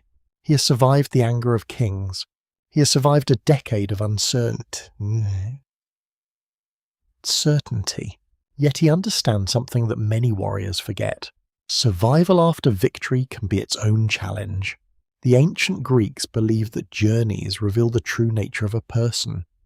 A warrior could prove strength in a single battle, but only time could reveal wisdom, patience, and endurance. This belief shaped many of their greatest stories. The hero was not only the person who defeated enemies, the hero was the person who continued when everything familiar had disappeared. Soon the first signs of trouble appear. The winds become unpredictable. Storm clouds gather without warning. Ships are separated from one another. Some captains choose different routes, hoping to reach home faster. Odysseus prefers caution. He studies the sea carefully, remembering lessons learned from countless sailors throughout his life. He knows the ocean does not reward arrogance. It respects those who listen. But the gods have not forgotten the Trojan War. The destruction of Troy has disturbed the balance between mortals and divine powers. Some traditions suggest that Athena continues to protect Odysseus because she admires his intelligence. Others tell that Poseidon, god of the sea, becomes his greatest enemy after Odysseus blinds the Cyclops Polyphemus, a son of the sea god. Different stories preserve different beginnings for his suffering, yet all versions share the same idea. The journey home becomes a test, not of strength, but of character. As the years pass, Odysseus encounters islands that seem impossible to exist. Some are beautiful beyond imagination, others had tintu. Terrible. He discovers lands where unfamiliar peoples live beneath strange customs. He meets creatures that challenge everything humans believe about the world. He faces temptations that promise comfort but threaten to erase his memory of home. One of the most famous encounters occurs on an island inhabited by the Cyclops. The Greeks imagined these beings as powerful giants living beyond the boundaries of ordinary civilization. They represented the unknown dangers beyond familiar shores. To ancient audiences, the Cyclops was not only a monster, he was a reminder that intelligence and hospitality separated civilization from chaos. When Odysseus enters the cave of Polyphemus, he finds enormous traces of a life unlike anything he's known. Massive sheep, huge stone containers, walls shaped by hands far stronger than human hands. At first, the cave appears simply mysterious. Then the giant returns. The entrance closes behind him. A single boulder too heavy for ordinary men seals the opening. Fear spreads among Odysseus's companions. Their weapons are useless. Their strength is meaningless. Once again, the hero faces a problem that cannot be solved through force. And once again, his greatest weapon becomes his mind. He does not challenge the Cyclops directly. He observes. He waits. He creates a plan. This moment reveals the deepest difference between Achilles and Odysseus. Achilles meets danger like a storm. Odysseus moves like the sea itself. He changes direction. He adapts. He survives. The escape from the Cyclops becomes one of the greatest examples of his intelligence, but it also carries a hidden consequence. As the ship leaves the island, Odysseus reveals his true name to the wounded giant, a decision born from pride, a moment of unnecessary triumph, and from that moment, the prayer of Polyphemus reaches his father. Poseidon hears. The sea god's anger becomes another invisible force following Odysseus across the waves. Ancient Greek audiences recognized the lesson immediately. Even the cleverest person can be defeated by a moment of pride. The same weakness that harmed Achilles appears in a different form within Odysseus. Achilles could not surrender his honor. Odysseus could not always surrender his need to prove himself. Both heroes possess extraordinary gifts. Both must learn the dangers hidden within those gifts. As the journey continues, Odysseus faces storms that last for days. His ships disappear one by one. His companions fall away until only a small group remains. The sea becomes a place without uncertainty. Morning may bring sunlight. Night may bring destruction. Every island may offer rescue or disaster. Still, one thought remains stronger than to fear. Ithaca, Penelope, Telemachus, home. This desire separates Odysseus from many heroes before him. He does not seek endless adventure. He seeks an ending. He wants to return to ordinary life, to walk familiar paths, to hear voices that remember him not as a legendary warrior, but as a husband and father. The Greeks found deep meaning in this idea. The greatest achievement was not always becoming famous. Sometimes it was returning to the people who loved you before the world knew your name. Years later, when stories of the Trojan War are told beside fires and beneath temple roofs, Achilles and Odysseus remain forever connected. Achilles becomes the symbol of unmatched courage. Odysseus becomes the symbol of endurance. One reaches immortality through a glorious death. The other seeks peace through survival. Their paths could not be more different. Yet both begin with the same question. What does it mean to be remembered? Perhaps the answer lies not in victory, not in wealth, not even in fame. Perhaps it lies in the lives touched along the way. Achilles is remembered because he loved deeply enough to grieve beyond measure. Odysseus is remembered because he endured long enough to return. The stars above the sea remain unchanged. The same constellations that guided ancient sailors continue shining over the world today. Kingdoms disappear. Cities fall. Songs change. But certain journeys remain. And somewhere beyond the horizon, after years of storms and uncertainty, a small island waits. Ithaca. Home. The sea becomes quiet. After years of storms, battles, and endless uncertainty, there is finally a moment when the waves seem to remember peace. The ship of Odysseus moves slowly across calm waters beneath a sky filled with ancient stars. The same stars that watched Achilles train upon Mount Pelion now watch another hero approaching the final destination of his long journey. The same moon that shone above Troy's burning walls now reflects gently upon the ocean carrying Odysseus home.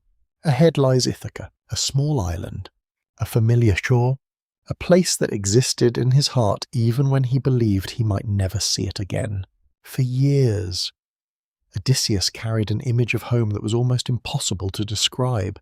It was not merely a palace. It was not simply land or wealth or power. It was the sound of Penelope's voice, the laughter of his son, the scent of olive trees after rain, the warmth of a fire burning inside a familiar room. Home was not a place alone. Home was memory, and memory, the Greeks believed, could be stronger than distance itself. As the ship approaches Ithaca, Odysseus looks upon the coastline with emotions too complicated for words. He has returned as a hero, but he does not feel like one. He carries the weight of everyone who never made this journey. Achilles, Patroclus, Hector, Priam, countless soldiers whose names disappeared into the earth while only a few were remembered by songs. Victory has never felt so heavy. The island remains unchanged in some ways. The mountains still rise above the sea. The olive trees still move gently beneath the wind. The harbour still welcomes ships returning from distant waters. Yet Odysseus understands that he has changed. The man who sailed away to Troy was a king seeking to avoid war. The man who returns is someone who has looked into the darkest parts of the human world and survived. Ancient Greek stories often end not with the hero defeating an enemy, but with the hero discovering who they have become. The greatest battles are sometimes not fought against monsters or armies, but against grief, fear, temptation, and the passing of time. Odysseus' final challenge is not another battlefield. It is recognition. After so many years away, even home must be approached carefully, disguised as a stranger. He enters Ithaca quietly. He does not announce his return. He does not demand that the world recognize him. The same intelligence that helped him defeat Troy now helps him reclaim his own life. He observes. He listens. He waits. The qualities that made him victorious in war now allow him to restore peace. When he finally reveals himself to Penelope, the moment is not filled with the grand celebration of kings. It is quiet, private, human. After years of separation, two people who believe they might never meet again stand together beneath the same roof. The war is truly over. Not when Troy fell, not when the ships returned, but when Odysseus finally came home. Penelope herself represents another form of heroism, often overlooked in ancient stories. While warriors fought across distant lands, she endured uncertainty for years without knowing whether her husband lived or died. Her patience became its own kind of courage. She fought not with a spear or shield, but with wisdom, loyalty, and endurance. Together, Odysseus and Penelope reveal another lesson hidden within the myth. Survival is not only about returning, it is also about preserving what you return to. As the years pass, songs of the Trojan War continue spreading across Greece. Poets sing beside royal halls, travellers carry stories from island to island. Children hear the names of Achilles and Odysseus beside evening fires while elders explain the meanings hidden within their journeys. The stories change slightly with every generation. Some details disappear, others become greater. This was the nature of ancient oral tradition. A story survived not because every word remained identical, but because each generation discovered something meaningful within it. Historians continue debating how much of the Trojan War reflects historical events and how much belongs to mythology. Archaeological discoveries reveal that powerful cities existed in the region and that conflicts occurred during the Late Bronze Age. Ancient poems preserve memories of heroes, gods, and impossible events. Somewhere between history and imagination lies the world that continues to fascinate humanity.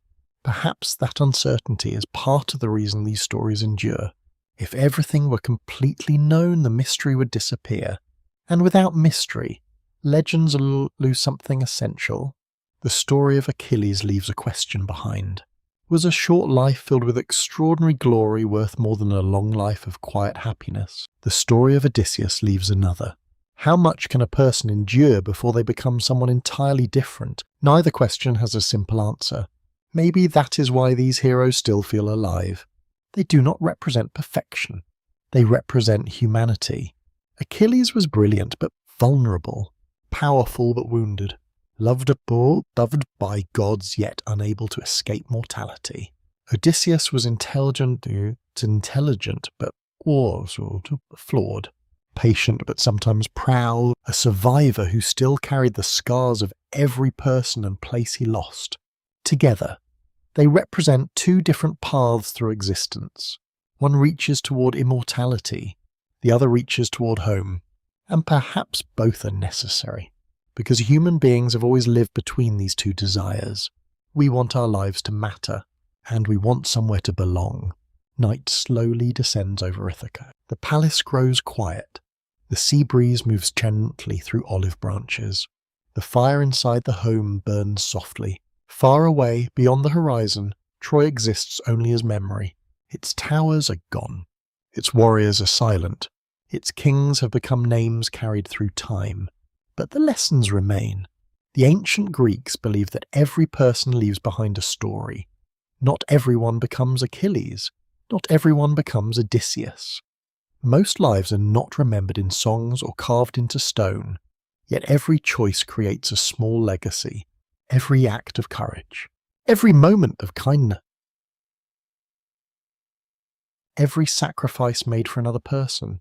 Like the stars above the Aegean, human lives may appear small against the endless universe, but even the smallest light can guide someone through darkness. So tonight, as the waves continue their quiet journey toward the shore, the stories of Achilles and Odysseus remain beside you. One reminds you that courage has a cost. The other reminds you that endurance has a reward. Both remind you that every journey, no matter how long, is measured not only by where it ends, but by what it changes within you. And now, beneath a sky that has watched countless generations rise and disappear, the ancient world slowly becomes quiet. The warriors rest. The ships are still. The gods fade into distant myths. Only memory remains, and memory, like the gentle sound of waves beneath the stars, continues forever.